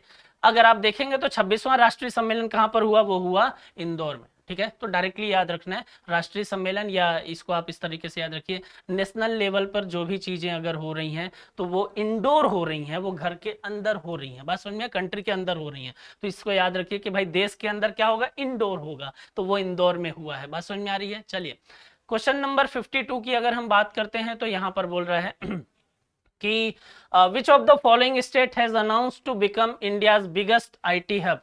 एक चीज याद रखिए, इसका आंसर तो उत्तर प्रदेश है, लेकिन एक चीज याद रखिए कि भाई कोविड के बाद से उत्तर प्रदेश जो है वो लगातार फॉरेन इन्वेस्टर का, अगर आप देखेंगे तो एक बड़ी चाह जो है वो बन गया है।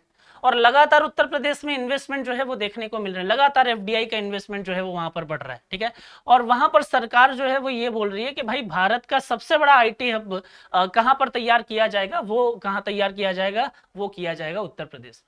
तो अभी जो समस्याएं आ रही थी ना, अभी जैसे मान लीजिए कि एमपी, यूपी और राजस्थान जैसे जो स्टेट हैं, है ना, छत्तीसगढ़, यहाँ के लोग अगर आईटी से रिलेटेड अगर हम चीजों के बारे में बात करें तो आईटी सेक्टर यहाँ पर लगभग ना के बराबर था। थोड़ा बहुत छोटी मोटी कंपनियां थी लेकिन वो ना के बराबर। तो वहां पर आप सर्विस सेक्टर में भी आपको ग्रोथ मिलेगी। तो उत्तर प्रदेश उस कदम पर बहुत तेजी से आगे बढ़ रहा है। बात समझ में आ रही है? तो याद रखिएगा, भारत का सबसे बड़ा आईटी हब कहां बनने की घोषणा कहां पर की गई है, वो की गई है उत्तर प्रदेश में। क्वेश्चन नंबर 53 की हम बात करते हैं। क्वेश्चन नंबर 53 है ना, न्यूज में थे ये काफी, ये फ्लैग देखकर आपको आइडिया लग गया होगा कि आंसर क्या है। अनवर उल हक कक्कड़ को निम्न में से किस देश का कार्यवाहक प्रधानमंत्री बनाया गया है? कहां का बनाया गया है? पाकिस्तान का। बात समझ में आ रही है? तो अनवर भाई जो है, ऐसे याद रखिएगा कि अनवर भाई जो है वो कहाँ रहते हैं, वो रहते हैं पाकिस्तान में, कार्यवाहक प्रधानमंत्री के तौर पर वो वहां पर कार्य करेंगे, ठीक है।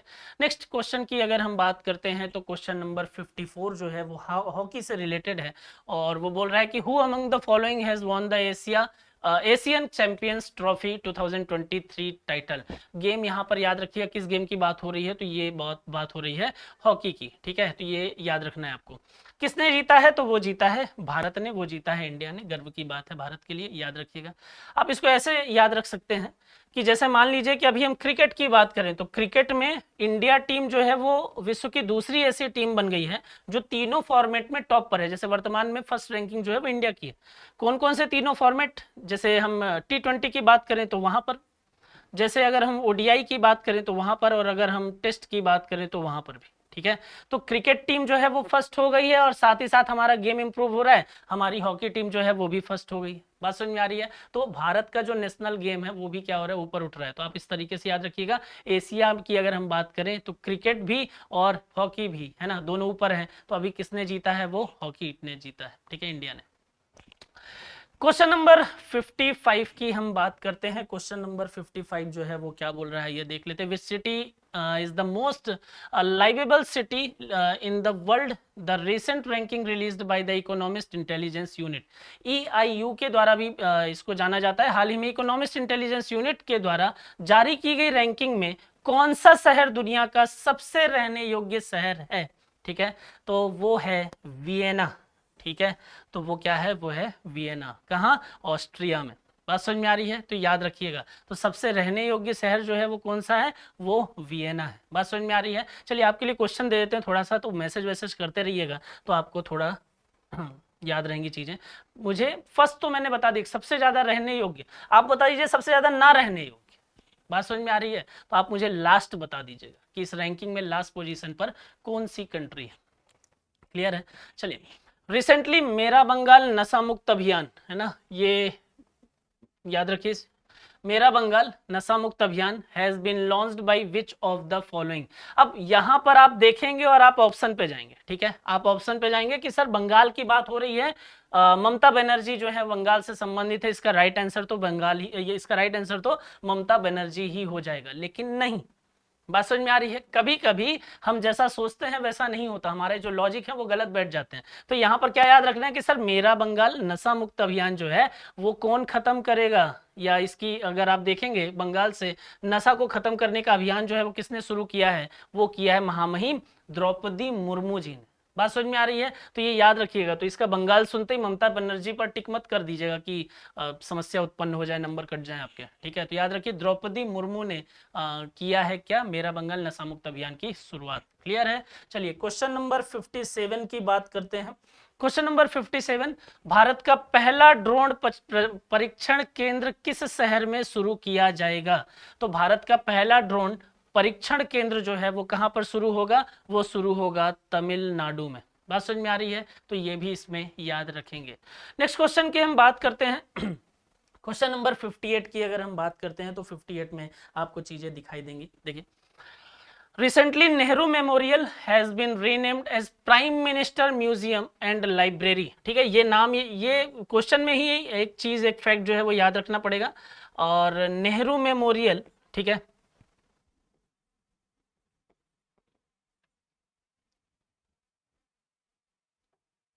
जिसको क्या बोल दिया गया, जिसका रीनेम हो गया और वो क्या कहलाने लगा, वो कहलाने लगा पीएम म्यूजियम एंड लाइब्रेरी,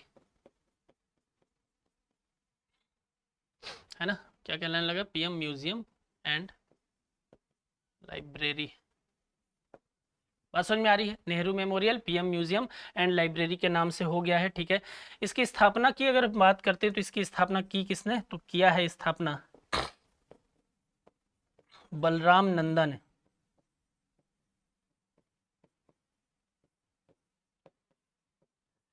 ठीक है। इसकी स्थापना किसने की, तो इसकी स्थापना की है बलराम नंदा ने। अब यहाँ पर पूछ रहा है कि सर ईयर क्या है, तो स्थापना हुई कब थी, तो यहाँ पर वो भी याद रखिएगा। देखिए 1964 इसका राइट आंसर है ना। ईयर अगर आप याद रख रहे हैं तो आप याद रखिए 1964, और अगर आप डेट भी याद रखना चाहते हैं तो याद रखिएगा कि इसकी स्थापना हुई थी 14 नवंबर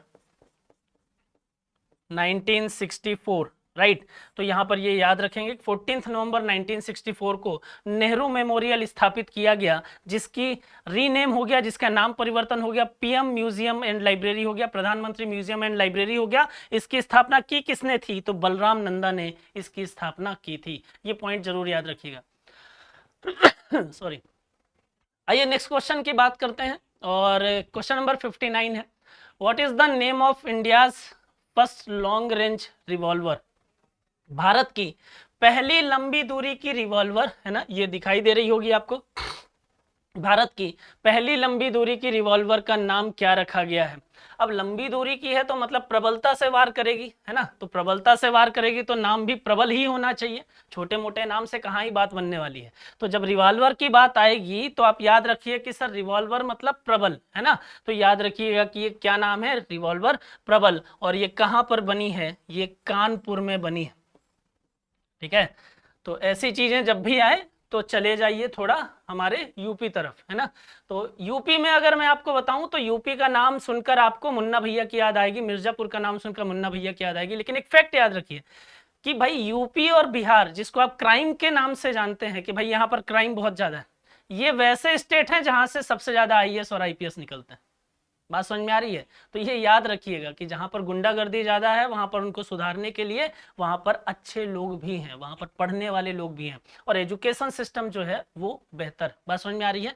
तो ये याद रखिएगा कि भारत की पहली लंबी दूरी रिवॉल्वर का नाम क्या रखा गया था, वो रखा गया था प्रबल, है ना। मुन्ना भैया होते तो क्या बोलते कि भाई प्रबल रिवॉल्वर मिल गई है, प्रबलता से वार करेंगे। बात समझ में आ रही है, तो ये भी याद रखिए। चलिए क्वेश्चन नंबर 60 की बात करते हैं। क्वेश्चन नंबर 60 जो है वो क्या बोल रहा है उसको देख लेते हैं। ऐप ये बेहतर ऐप है ना, मतलब आप समस्या के आने से पहले निदान तो नहीं कर सकते, वहां पर उसका सॉल्यूशन तो नहीं निकाल सकते, लेकिन उस समस्या से होने वाले नुकसान में थोड़ी कमी जरूर कर सकते हैं। एक तरीके से आप सावधानी जरूर रख सकते हैं, एक तरीके से आप प्रिकॉशन ले सकते हैं कि भाई ये समस्या आने वाली है, हमको पता चल गया तो हम वहां के लिए प्रिकॉशन और अपने तरीके से उसको एक तरीके से उससे निपटने के लिए हम प्रबंध जो है वो कर लें। तो अब यहाँ पर क्या है, फ्लड की बात हो रही है, फ्लड से संबंधित ऐप की बात हो रही है, और बाढ़ से संबंधित जानकारी क्वेश्चन नंबर 60 के बारे में हम देखते हैं। आइए देखते हैं, ठीक है। यहां पर देखिए तो क्या बोल रहा है कि which of the following app has been launch to provide real time flood information. वास्तविक समय में बाढ़ की जानकारी प्रदान करने के लिए निम्न में से किस ऐप की शुरुआत की गई। अब देखिए है क्या, फ्लड है ना, कि बाढ़ आ गई है। अब बाढ़ आ गई है तो घड़ी देखने का अब कोई मतलब नहीं। बात समझ में आ रही है। तो घड़ी देखने का मतलब तब था जब बाढ़ आई नहीं थी, तब तक आप क्या करिए, आप देखिए, और वहां पर आप याद रखिए कि भाई फ्लड वॉच है ना, हम बाढ़ को देख रहे हैं, हमने आते हुए बाढ़ को देखा है। बात समझ में आ रही है। आप इस तरीके से भी याद कर सकते हैं कि हमने बाढ़ को आते हुए भी देखा है, तो उसके लिए हमने पहले से ही हम सावधान हो गए। तो याद रखना है कि भाई जानकारी, बाढ़ के समय की जो जानकारी, वास्तविक जानकारी, वो किस ऐप के माध्यम से मिलेगी, वो फ्लड वॉच के माध्यम से मिलेगी, ठीक है। चलिए क्वेश्चन नंबर 61 की बात करते हैं, ठीक है। एक नाम आपने सुना होगा, ठीक है, आपने सुना होगा साक्षी मलिक, है ना, और अलग अलग आपने फोगाट सिस्टर के भी नाम सुने होंगे, ठीक है। यहाँ पर एक और नाम है, है ना, यहाँ पर एक नाम आपको और दिखाई दे रहा है, सिर्फ 17 वर्ष में, सिर्फ 17 वर्ष की उम्र में कीर्तिमान रच दिया है। किसने रचा है उसकी बात कर लेते हैं। पहली चीज तो ये कि सर कौन सी चैंपियनशिप है, अंडर-20 चैंपियनशिप है, ठीक है। तो याद करिए, ये देख लीजिए किसमें है क्या, कि अंडर-20 चैंपियनशिप में लगातार विश्व खिताब जीतने वाली पहली भारतीय पहलवान कौन बन गई हैं, तो उनका नाम है अंतिम पंघाल। नाम में ही अंतिम है ना, सिर्फ नाम में ही अंतिम है कि सर अंतिम नाम है इसलिए, लेकिन काम जो है वो उसका विपरीत है, तो हमेशा फर्स्ट ही आएंगी, प्रथम ही आएंगी, ठीक है। ठीक है, तो अंतिम पंघाल की अगर आप बात करेंगे तो यहां पर आप देखेंगे कि सर अंतिम पंघाल जो है वो लगातार अंडर-20 चैंपियनशिप में विश्व खिताब जीतने वाली पहली भारतीय पहलवान जो है वो बन गई हैं, ये याद रखना है आपको, ठीक है। तो अंतिम पंघाल इसका राइट आंसर हो जाएगा। क्लियर है। चलिए, ये भी क्वेश्चन हमने किया है उद्योग रत्न, पहला उद्योग रत्न महाराष्ट्र की अगर हम बात करें तो इंडस्ट्री की जब हम बात करते हैं तो इंडस्ट्री में जब आप एक चीज ऐसे याद रखिए कि अवार्ड किसको मिलता है, जिसकी गुडविल बहुत अच्छी होती है, जिसका काम बहुत अच्छा होता है। और इंडस्ट्रियलिस्ट में जब हम अलग अलग इंडस्ट्रियलिस्ट को कंपेयर करते हैं, अलग अलग बिजनेसमैन को हम कंपेयर करते हैं और भारत की हम बात करते हैं, तो सबसे पहले हमारे पास में नाम आता है वर्तमान में रतन टाटा जी। बात समझ में आ रही है। तो यहां पर महाराष्ट्र के पहले उद्योग रत्न पुरस्कार किसे सम्मानित किया गया है, तो वो सम्मानित किया गया है किसको, रतन टाटा जी को सम्मानित किया गया है। क्लियर है। चलिए नेक्स्ट अगर हम बात करते हैं क्वेश्चन नंबर 63 की अगर हम बात करें, है ना, धीरे धीरे लगातार आगे बढ़ रहे हैं और जितने भी क्वेश्चन आपने देखे हैं वो इंपॉर्टेंट है ही, और आगे जितने देखेंगे वो और भी ज्यादा इंपॉर्टेंट।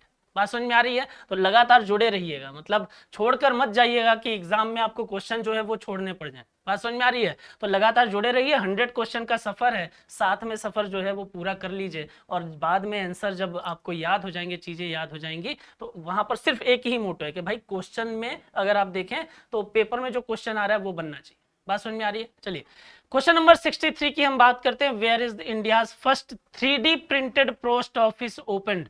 भारत का पहला 3D प्रिंटेड डाकघर कहां खोला गया है, वो कहां पर खोला गया है, वो खोला गया बेंगलोर में। बात समझ में आ रही है, याद रखिएगा। नेक्स्ट अगर हम बात करते हैं क्वेश्चन नंबर 64 की अगर हम बात करें तो विच of the following state has launched the chief minister free Annapurna food packet scheme.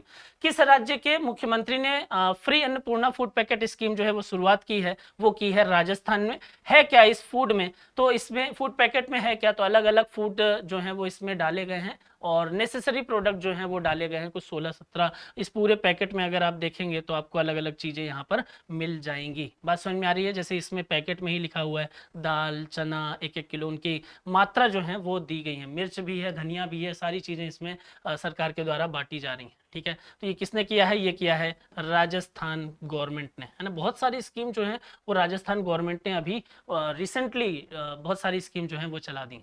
ठीक है, तो याद रखिएगा। आइए क्वेश्चन नंबर 65 की हम बात करते हैं। क्वेश्चन नंबर 65 जो है वो क्या बोल रहा है, तो क्वेश्चन नंबर 65 जो है वो बोल रहा है कि हाल ही में आयोजित किए फीफा महिला फुटबॉल विश्व कप का खिताब निम्न में से किसने जीता है। ठीक है, तो ये याद रखिएगा कि ये वैसे जीता तो किसने है, वो जीता है स्पेन ने। ठीक है, और स्पेन ने किसको हराकर जीता है, तो स्पेन ने हराया है इंग्लैंड को। बात समझ में आ रही है। तो इसका राइट आंसर क्या हो जाएगा, जीता किसने, विनर कौन है, स्पेन है, और रनर अप कौन है, वो है इंग्लैंड। बात समझ में आ रही है। तो इंग्लैंड को हराकर यहाँ पर चीजें देखी जाएंगी। नेक्स्ट अगर हम बात करते हैं क्वेश्चन नंबर 66 की अगर हम बात करें, है ना, नेक्स्ट अगर हम बात करें क्वेश्चन नंबर 66 की, उसके पहले एक चीज और, है ना, एक लाइन मुझे याद आ रही है और यहाँ पर आपके कंप्यूटर स्क्रीन पर भी दिखाई दे रही है कि जब आंखों में अरमान लिया, है ना, मंजिल को अपना मान लिया, तो मुश्किल क्या आसान क्या, बस ठान लिया तो ठान लिया।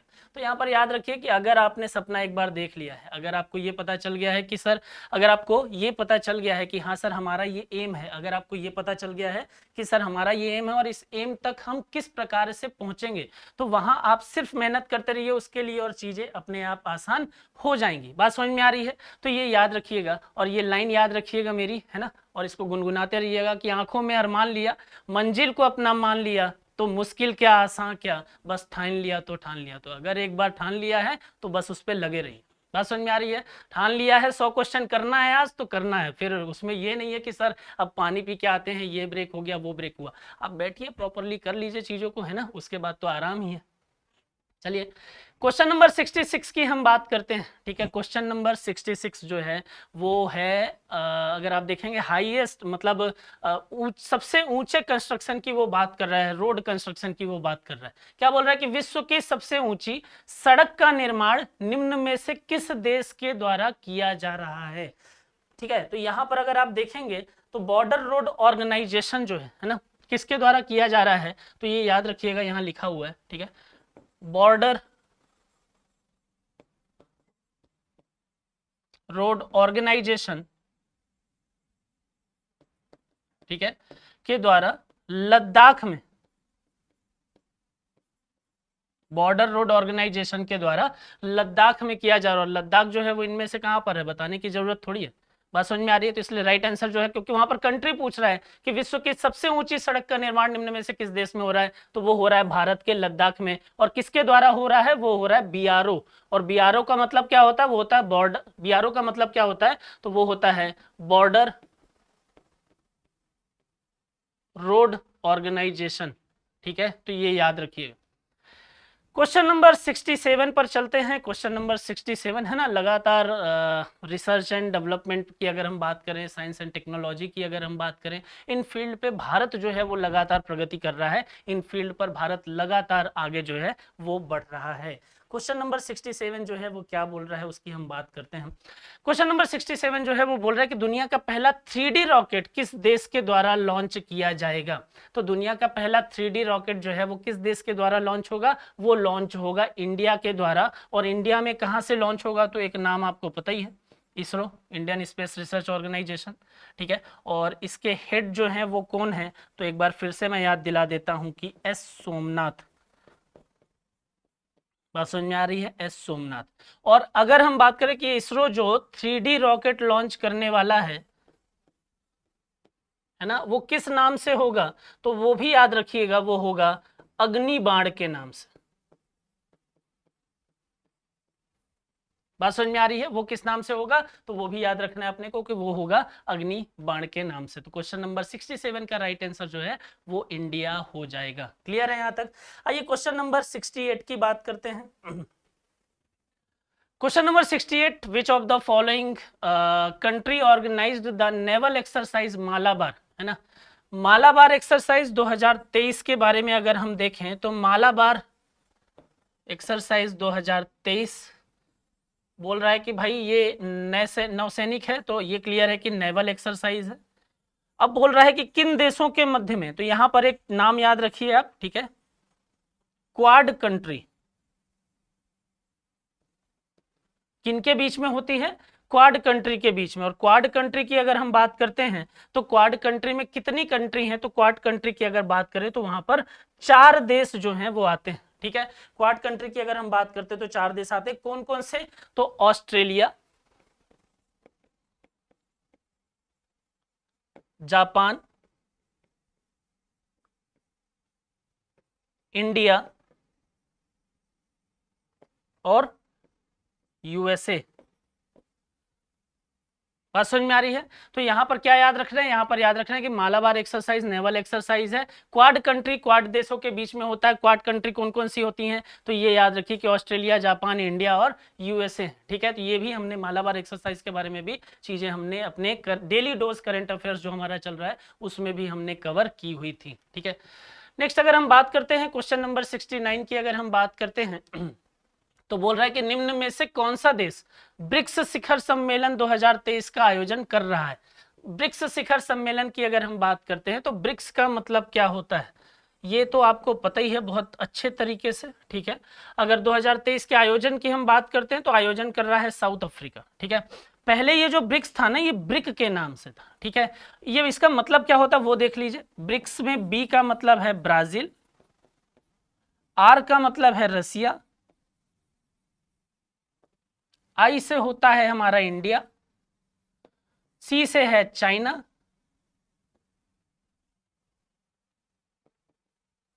ठीक है, और एस से जो बाद में जुड़ा वो है साउथ अफ्रीका।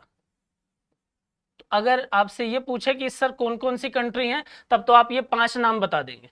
और अगर आपसे ये बोले कि सर कौन 2023 का आयोजन किसने किया है, तो आप क्या बोलेंगे, आप बोलेंगे सर साउथ अफ्रीका ने ये आयोजन किया है। तो ये पॉइंट भी आपको पता होगा। बात समझ में आ रही है? चलिए क्वेश्चन नंबर 70 की बात करते हैं। क्वेश्चन नंबर 70 है ना, और ये तो ऐसी योजना है जो कुछ 2-3 योजना इतनी ज़्यादा इस राज्य की फेमस हो गई हैं, अगर हम बात करें कि इतनी ज़्यादा पब्लिसिटी हो गई है, इतना ज़्यादा यूट्यूब वगैरह में एडवर्टीजमेंट हो गया कि मुझे नहीं लगता कि बताने की आवश्यकता है, या आप भूलेंगे। हाल ही में किस राज्य के मुख्यमंत्री सीखो कमाओ योजना को लॉन्च किया है? तो सीखो कमाओ योजना की अगर हम बात करते हैं, तो लर्न एंड अर्न की अगर हम बात करें, तो यहाँ पर आपको पता चलेगा कि सर वो और कोई राज्य नहीं बल्कि मध्य प्रदेश है, और मुख्यमंत्री शिवराज सिंह चौहान के द्वारा इस योजना की शुरुआत की गई है। और एमपी से संबंधित एक और योजना जो है वो बहुत ज्यादा फेमस हो रही है, वो है लाडली बहना योजना। ठीक है, और इससे संबंधित कुछ समय के बाद एक और योजना चला दी गई, जिसको क्या बोल दिया? इसको बोल दिया लाडली बहना आवास योजना। बात समझ में आ रही है? तो ये 2-3 याद रखिए, सीखो कमाओ योजना मध्य प्रदेश, लाडली बहना योजना मध्य प्रदेश, लाडली बहना आवास योजना मध्य प्रदेश। तो यहाँ पर याद रखना है कि किस राज्य से ये संबंधित है। तो ये संबंधित है कहाँ से? ये मध्य प्रदेश से संबंधित है। ठीक है, आइए क्वेश्चन नंबर 71 की हम बात करते हैं। क्वेश्चन नंबर 71 जो है वो क्या बोल रहा है उसके बारे में देख लेते हैं। क्वेश्चन नंबर 71 बोल रहा है कि who has been recently elected the chairperson of the National Green Tribunal. NGT के नए चेयरपर्सन जो है वो किसे नियुक्त किया गया है? वो किया गया है प्रकाश श्रीवास्तव को। तो नेशनल ग्रीन ट्रिब्यूनल का याद रखिएगा, एनजीटी का याद रखिएगा कि एनजीटी के नए चेयरमैन प्रकाश श्रीवास्तव नियुक्त किए गए हैं। डायरेक्टली याद रखना है ना, बहुत ज्यादा इसमें आपको समस्या नहीं होनी चाहिए। क्वेश्चन नंबर 72 की अगर हम बात करते हैं, तो ये भी बुक हमने की हुई है, और अगर आपने बुक वाला चीजें आपको नहीं मिल रही हैं, या आपको लग रहा है कि सर ये पोर्शन हमारा छूट गया है, तो इसके लिए मैंने वीडियो बना दी है। तो आप जाकर उस वीडियो को देखिए, और वहां पर जितनी इंपॉर्टेंट बुक है 2023 से संबंधित, तो वो हमने वहां पर कवर किया है उस वीडियो में, बुक्स एंड ऑथर के वीडियो में। बात समझ में आ रही है? तो आपको जो भी इंपॉर्टेंट बुक है उसके ऑथर जो है वो वहां पर मिल जाएगा। यहां पर बोल रहा है कि who among the following has written the book Drunk on Love, the Life Vision and Songs of Kabir. Kabir के अगर हम देखें तो जीवन से संबंधित, उनके दर्शन से आप अगर देखेंगे तो उनकी विजन से संबंधित है ना, और उनके गीतों का जो संकलन है, उनसे गीतों का जो संबंध है, उससे संबंधित चीजों के बारे में ये बुक जो है वो लिखी गई है। और लिखी किसने है? वो लिखी है विपुल रिखी ने। बात समझ में आ रही है? तो वो किसने लिखी है? वो विपुल रिखी ने लिखी है। तो राइट आंसर क्या हो जाएगा? विपुल रिखी हो जाएगा। देखिए ये भी बहुत इंपॉर्टेंट, ये तो मतलब 2-3 टॉपिक तो ऐसे हैं कि बहुत ही ज्यादा इंपॉर्टेंट हो जाते हैं। यहाँ पर बोल रहा है कि India has become which country to reach the south pole of the moon. Moon पर अगर हम बात करते हैं, तो मून पर लैंड करने वाले देशों में अगर आप देखिए, तो साउथ जब आप बात करते हैं, पहले किसकी आप बात करते हैं? नॉर्थ पोल की। तो नॉर्थ पोल पर जब आप देखते हैं तो आपको कुछ देशों के नाम पता चलते हैं। जैसे सीरियल से मैं लिख दूं तो यूएसएसआर, देन अगर हम बात करते हैं तो यूएसए, ठीक है, देन अगर हम बात करते हैं तो चाइना। ठीक है, अगर ओवरऑल हम बात कर लें तो फिर क्या आ जाता है कि भाई चंद्रमा पर लैंडिंग करने वाले देशों में भारत जो है वो चौथे स्थान पर है। लेकिन जब हम बात करते हैं किसकी? साउथ पोल की, है ना, जब हम बात करते हैं किसकी? साउथ पोल की, तो साउथ पोल में अगर भारत का स्थान पूछा जाता है, तो भारत का स्थान मतलब किससे किससे फर्स्ट, किससे सेकंड? सिर्फ भारत। बात समझ में आ रही है? तो कौन प्रथम है कौन द्वितीय है, यहाँ लेना देना ही नहीं है, कंपेयर यहाँ करते रहो। हम जहां रहेंगे अकेले रहेंगे, फर्स्ट ही रहेंगे। बात समझ में? हमारा वर्चस्व जो है वो यहाँ पर दिखाई दे रहा है। बात समझ में आ रही है? तो साउथ पोल पर लैंडिंग करने वाला जो देश है भारत, कौन सा है? वो फोर्थ है। और ओवरऑल अगर आपसे पूछे तो आप क्या बताएंगे? आप बता देंगे वो फर्स्ट है, माफ करिएगा, साउथ पोल पर कौन सा है? वो फर्स्ट है। और ओवरऑल अगर पूछेगा तो आप क्या बोल देंगे? सर ओवरऑल में लैंडिंग करने वाले देशों में फोर्थ पोजीशन पर भारत जो है वो गिना जाएगा। क्लियर है? तो ये पॉइंट जरूर याद रखिएगा। क्वेश्चन नंबर 74 की हम बात करते हैं। क्वेश्चन नंबर 74 जो है वो किससे रिलेटेड है? तो क्वेश्चन नंबर 74 बात कर रहा है ल्यूपेक्स की। ठीक है, अब यहां पर पूछ रहा है कि चंद्रयान-3 की सफलता के बाद इसरो निम्न में से किसके साथ मिलकर अपने अगले मिशन ल्यूपेक्स को लॉन्च करेगा? ठीक है। तो यहां पर अगर आपसे ये पूछे कि किसके साथ में मिलकर करेगा, तो भारत जो है, या भारत में इसरो अगर हम बात करें, इसरो जो है वो किसके साथ में मिलकर, वो जापान के साथ में मिलकर अपना अगला प्रोजेक्ट लूपेक्स जो है वो लॉन्च करेगा। और लूपेक्स के फुल फॉर्म की अगर हम बात करते तो बोलते लूनर पोलर एक्सप्लोरेशन मिशन। ठीक है, तो अगर आपको याद रखना है तो याद रख सकते हैं, उसको बोलते हैं lunar polar exploration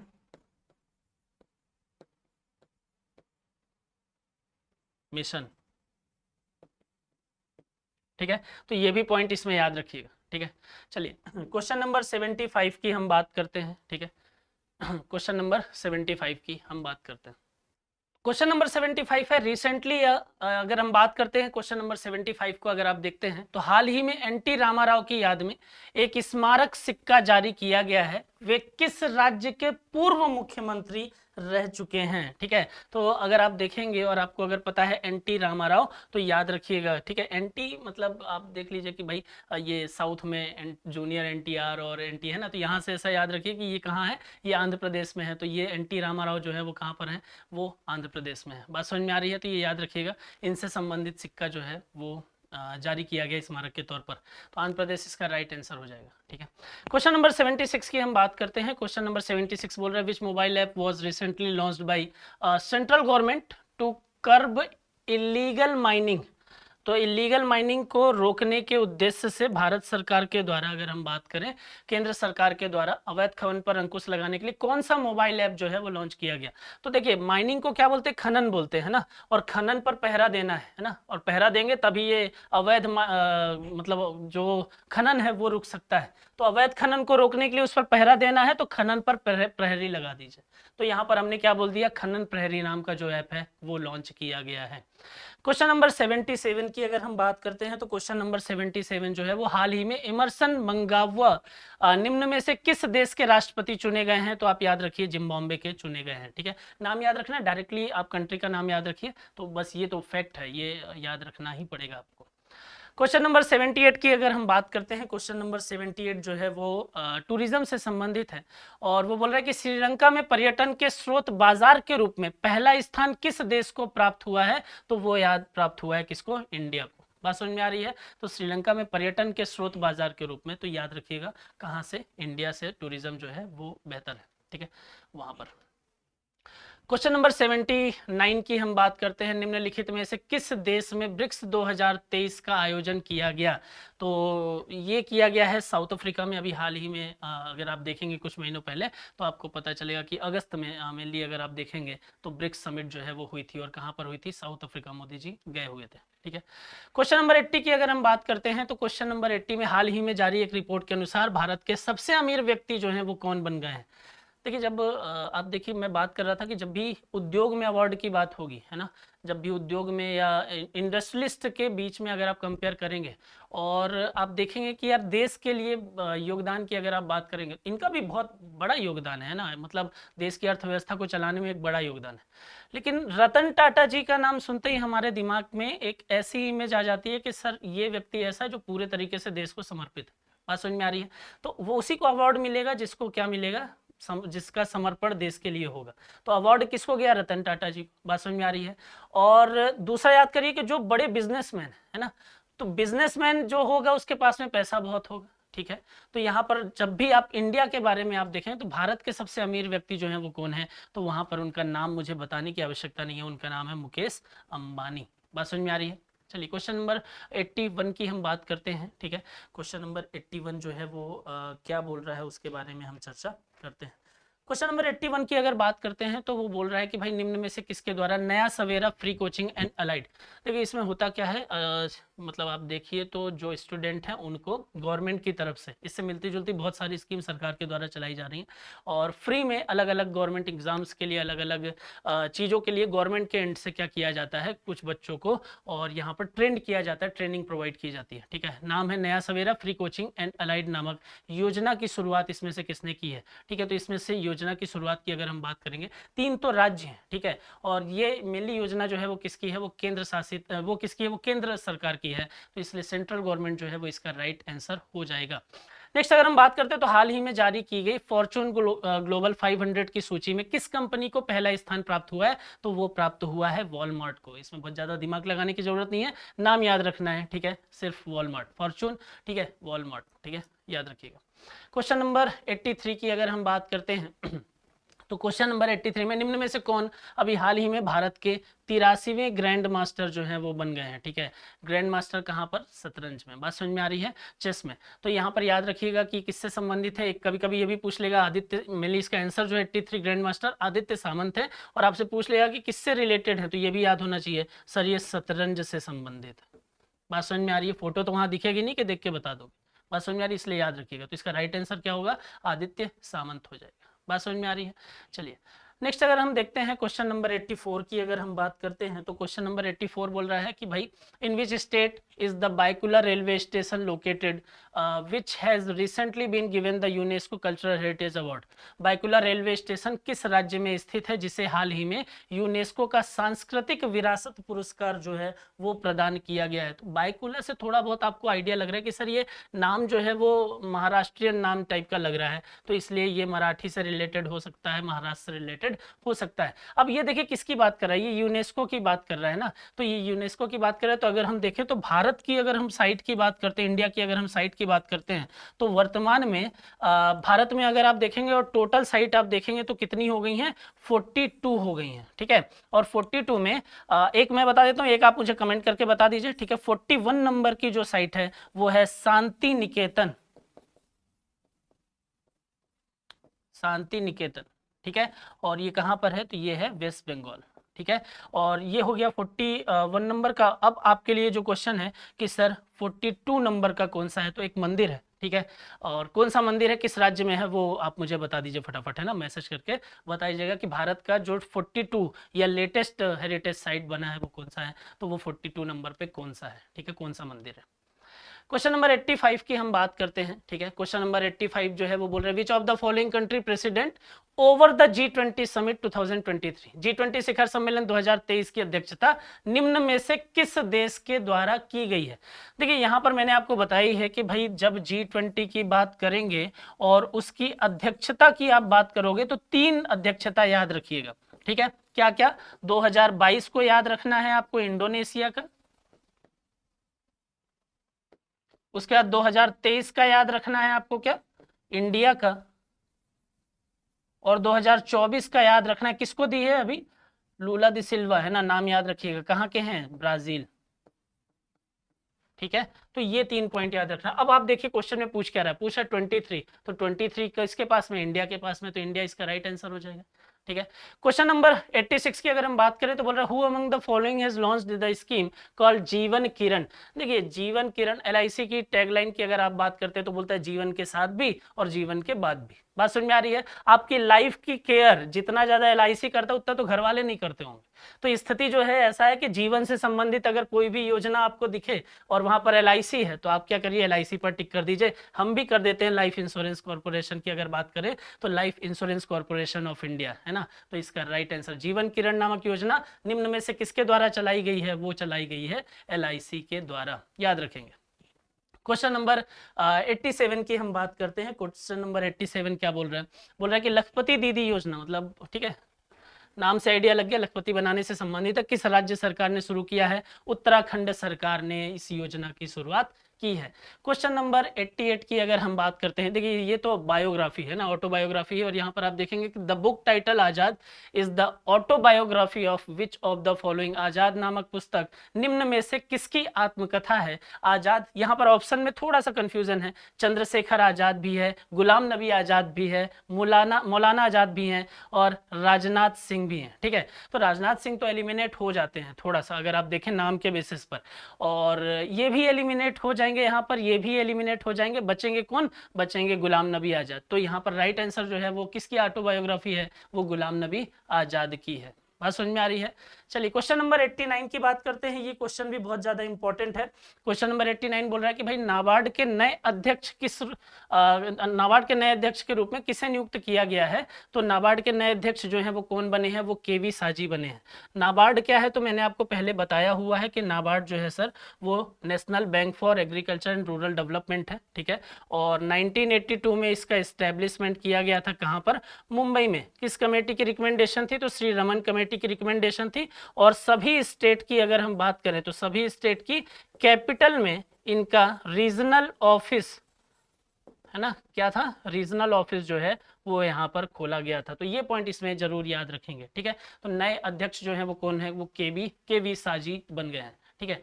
question number 90 की बात करते हैं। देखिए बहुत ज़्यादा इंपॉर्टेंट है। अभी अगर आप देखेंगे तो मतलब भारतीय सेना जो है वो लगातार रेस्क्यू ऑपरेशन चलाती रहती है ना।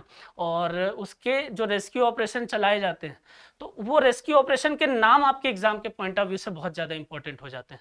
तो कहाँ है, तुर्की की बात करें, वहां पर रेस्क्यू ऑपरेशन भूकंप पीड़ितों के लिए चलाया गया था। कौन सा ऑपरेशन था, तो याद रखिएगा कि भाई तुर्की में भारतीय सेना के द्वारा भूकंप पीड़ितों के लिए कौन सा ऑपरेशन चलाया गया। तो भूकंप पीड़ित को बचाने के लिए कौन गए, दोस्त गए। तो ऑपरेशन दोस्त जो है वो याद रखिएगा। बात समझ में आ रही, तो राइट आंसर क्या हो जाएगा, ऑपरेशन दोस्त हो जाएगा। नेक्स्ट अगर हम बात करते हैं क्वेश्चन नंबर 91 की, अगर हम बात करते हैं तो बोल रहा है कि 2025 में प्रतिष्ठित विश्व संरक्षण कांग्रेस, या अगर आप देखिए तो वर्ल्ड कंजर्वेशन कांग्रेस WCC की मेजबानी कौन सा देश करेगा। तो वो करेगा UAE, है ना, वो यूनाइटेड अरब अमीराट्स के द्वारा उसकी मेजबानी होस्टिंग की जाएगी। नेक्स्ट अगर हम बात करते हैं तो पूछ रहा है भाई स्लिनेक्स के बारे में, ठीक है। नाम में ही आपका इसका आंसर भी दिखेगा, स्लिनेक्स 2023, ठीक है। क्या बोल रहा है, स्लिनेक्स 2023 नामक युद्धाभिषेक भारत और निम्न में से किस देश के बीच में हुआ है। तो आप देखिए यहाँ पर इसको ऐसे याद कर लो, SL से आप ले लीजिए श्रीलंका, ठीक है, इंडिया, ठीक है, यहां आप ले लीजिए इंडिया, N से आप ले लीजिए नेवल, और EX से आप ले लीजिए एक्सरसाइज। बात समझ में आ रही है। तो यहां पर अगर स्लिनेक्स से आप ये चीज याद कर पा रहे हैं या आप ये दिमाग लगा पा रहे हैं तो आप बता देंगे कि सर किन दो देशों के बीच में, श्रीलंका और भारत के बीच में। भारत दिया हुआ है इसलिए राइट आंसर क्या हो जाएगा, श्रीलंका हो जाएगा। बात समझ में आ रही है। आइए क्वेश्चन नंबर 93 की बात करते हैं। क्वेश्चन नंबर 93 जो है वो क्या बोल रहा है उसको भी देख लेते हैं। क्वेश्चन नंबर 93 बोल रहा है कि एशिया का सबसे बड़ा अंतरराष्ट्रीय खाद्य और आतिथ्य मेला आहार 2023 कहाँ आयोजित किया गया था। तो आयोजन की अगर बात करेंगे तो आप देखिए कि भाई जो बड़े बड़े मेले, जो बड़े बड़े सम्मेलन हो रहे हैं वो कहाँ पर हो रहे हैं, वो हो रहे हैं दिल्ली में, ठीक है। तो ऐसे याद रखिएगा कि भारत में जितने बड़े बड़े सम्मेलन होते हैं वो कहाँ पर होते हैं, ज्यादातर दिल्ली में। तो इसलिए ये वाला भी कहाँ हुआ होगा, दिल्ली में ही हुआ होगा, ठीक है। 93 का राइट आंसर जो है वो दिल्ली हो जाएगा। नेक्स्ट अगर हम बात करते हैं तो ये भी इंपॉर्टेंट हो जाता है क्योंकि क्रिकेट में अंपायरिंग करने वाली पहली महिला बन गई हैं। क्वेश्चन उठता है कि सर कौन, तो ये बन गई हैं मारिया डेन, ठीक है। तो अगर आपसे ये पूछता है कि क्रिकेट में अंपायरिंग करने वाली पहली महिला कौन है तो उनका नाम है मारिया डेन, राइट। पहली है इसलिए बहुत ज़्यादा इंपॉर्टेंट हो जाता है। नेक्स्ट अगर हम बात करते हैं क्वेश्चन नंबर 95 की, अगर हम बात करते हैं तो क्वेश्चन नंबर 95 बोल रहा है कि निम्न में से किस देश में ओरियन नामक बहुराष्ट्रीय अभ्यास शुरू किया गया है। ओरियन अभ्यास जो शुरू किया गया है वो किस देश में शुरू किया गया है, वो फ्रांस में किया गया है। तो इसका राइट आंसर जो है वो क्या हो जाएगा, फ्रांस हो जाएगा। बात समझ में आ रही है, चलिए ये याद रखिएगा। नेक्स्ट अगर हम बात करते हैं क्वेश्चन नंबर 96 की, अगर हम बात करते हैं तो क्वेश्चन नंबर 96 क्या बोल रहा है, बोल रहा है कि निम्न में से किसे अंतरराष्ट्रीय सांख्यिकी पुरस्कार 2023 से सम्मानित किया गया है। किसे सम्मानित किया गया है, तो नाम याद रखिए, कल्याणपुडी राधाकृष्णन राव, ठीक है। तो किसको सम्मानित किया गया है, कल्याणपुडी राधाकृष्णन राव को सम्मानित किया गया है, ठीक है। चलिए ये भी याद रखिएगा, डायरेक्टली याद रखना है, इसमें बहुत ज्यादा दिमाग लगाने की भी जरूरत नहीं है। बात समझ में आ रही है। चलिए नेक्स्ट अगर हम बात करते हैं तो निम्न में से किस राज्य ने पानी की कमी से निपटने के लिए पहली बार जल बजट बनाया है। अब देखिए कहीं पर पानी की अधिकता हो जा रही है और कहीं पर पानी की कमी हो जा रही है। कौन सा राज्य है जहां पर पानी है ना, तो वो है केरला, ठीक है। बोले कि सर केरला में कैसे, तो पीने योग्य पानी की अगर हम बात करें तो हम उसकी बात कर रहे हैं। बात समझ में आ रही है, तो ये याद रखिएगा। तो जल बजट जो है उसकी शुरुआत कहाँ पर की गई, केरला में की गई। क्वेश्चन नंबर 98 की अगर हम बात करते हैं तो बोल रहा है कि भारत सरकार द्वारा युद्धग्रस्त यूक्रेन में फंसे, है ना, भारतीय नागरिकों और छात्रों को भारत लाने के लिए कौन सा ऑपरेशन चलाया गया था, तो वो चलाया गया था ऑपरेशन गंगा। मतलब देखिए, यूक्रेन और रसिया के बीच में अगर हम बात करते हैं तो वॉर की कंडीशन है, और वहां पर अलग अलग जितने भी महाशक्तियां कहला रही थी कि भाई यूएसए आ रहा है, वो बीच में इंटरफेयर कर रहा है कि नहीं ये चीजें मत करो, हालांकि बैक सपोर्ट जो है वो अलग कंडीशन है। तो यहाँ स्थिति कैसी बन रही है कि भारत की स्थिति है ना, अंतरराष्ट्रीय स्तर पर समझा रहा हूं मैं आपको, कि दो देश आपस में लड़ रहे हैं और एक तीसरा देश बोलता है कि हमें अपने नागरिकों को वहां से बाहर निकालना है, तो वो देश जो है वो कुछ घंटों के लिए लड़ाई रोक दे रहे हैं। तो आप समझ सकते हैं कि उस तीसरे देश की प्रबलता, उस तीसरे देश की स्थिति उस अंतरराष्ट्रीय स्तर पर कितनी अधिक होगी। बात समझ में आ रही है? और ये भारत की मजबूती को दर्शाता है, ये भारत की मजबूत स्थिति को दर्शाता है। बात समझ में आ रही है? चलिए, तो 98 की बात करते हैं। तो यूक्रेन में फंसे भारतीय नागरिकों को, छात्रों को बाहर लाने के लिए ऑपरेशन गंगा जो है उसकी शुरुआत की गई थी। और क्वेश्चन नंबर 99 की अगर हम बात करते हैं तो क्वेश्चन नंबर 99 जो है वो बोल रहा है कि अटुकल पोंगला उत्सव कहाँ मनाया जाता है। वो मनाया जाता है, नाम से आइडिया लग रहा है सर साउथ की बात होगी, और केरल में ऐसे उत्सव जो है वो ज्यादा देखने को मिलते हैं। तो तिरुवनंतपुरम केरला में ये उत्सव सेलिब्रेट किया जाता है। आखिरी क्वेश्चन इस वीडियो का, क्वेश्चन नंबर 100 की बात करते हैं, है ना। और क्वेश्चन नंबर 100 में अगर आप देखिए तो यहाँ पर अगर आप बात करेंगे तो क्या समझ में आएगा कि सर हाल ही में जारी वर्ल्ड प्रेस फ्रीडम इंडेक्स की अगर प्रेस को कितनी स्वतंत्रता है ना, किस देश में, तो वहां पर अगर भारत की रैंकिंग की आप बात करते हैं तो भारत जो है वो कौन से स्थान पर है। भारत है जो है वो 161वें स्थान पर है। बात समझ में आ रही है? तो ये हमारे 100 क्वेश्चन थे, ये हमारे 100 क्वेश्चन थे, और इतने क्वेश्चन जो हमने कंपाइल करके निकाले ये मोस्ट इंपॉर्टेंट क्वेश्चन है, जिनके आगे एग्जाम में आने की संभावना बहुत ज्यादा हो जाती है। बात समझ में आ रही है? तो इनको जरूर देखें, ऐसा मत सोचें कि सर 50 कर लेते हैं, 60 कर लेते हैं। प्रॉपर 100 क्वेश्चन जो है वो आप देखिए, और एक सीरीज, इसका एक वीडियो और है, एक पार्ट और है 100 क्वेश्चन का, वो भी हम डिस्कस करेंगे, राइट। तो 100 करके हमने जनवरी से लेकर और सितंबर तक हमने 200 क्वेश्चन जो है वो पूरे कंपाइल किए हैं, और वो मोस्ट इंपॉर्टेंट क्वेश्चन है। बात समझ में आ रही है? चलिए, लास्ट में है ना, मेरे पास जो आपके लिए लाइन है वो ये कि तुम्हें कौन रोक सकता है, तुम एक ऐसी चिंगारी हो कि तुम दिल से ठान लो तो तुम्हारे लिए दुनिया में असंभव कुछ भी नहीं है।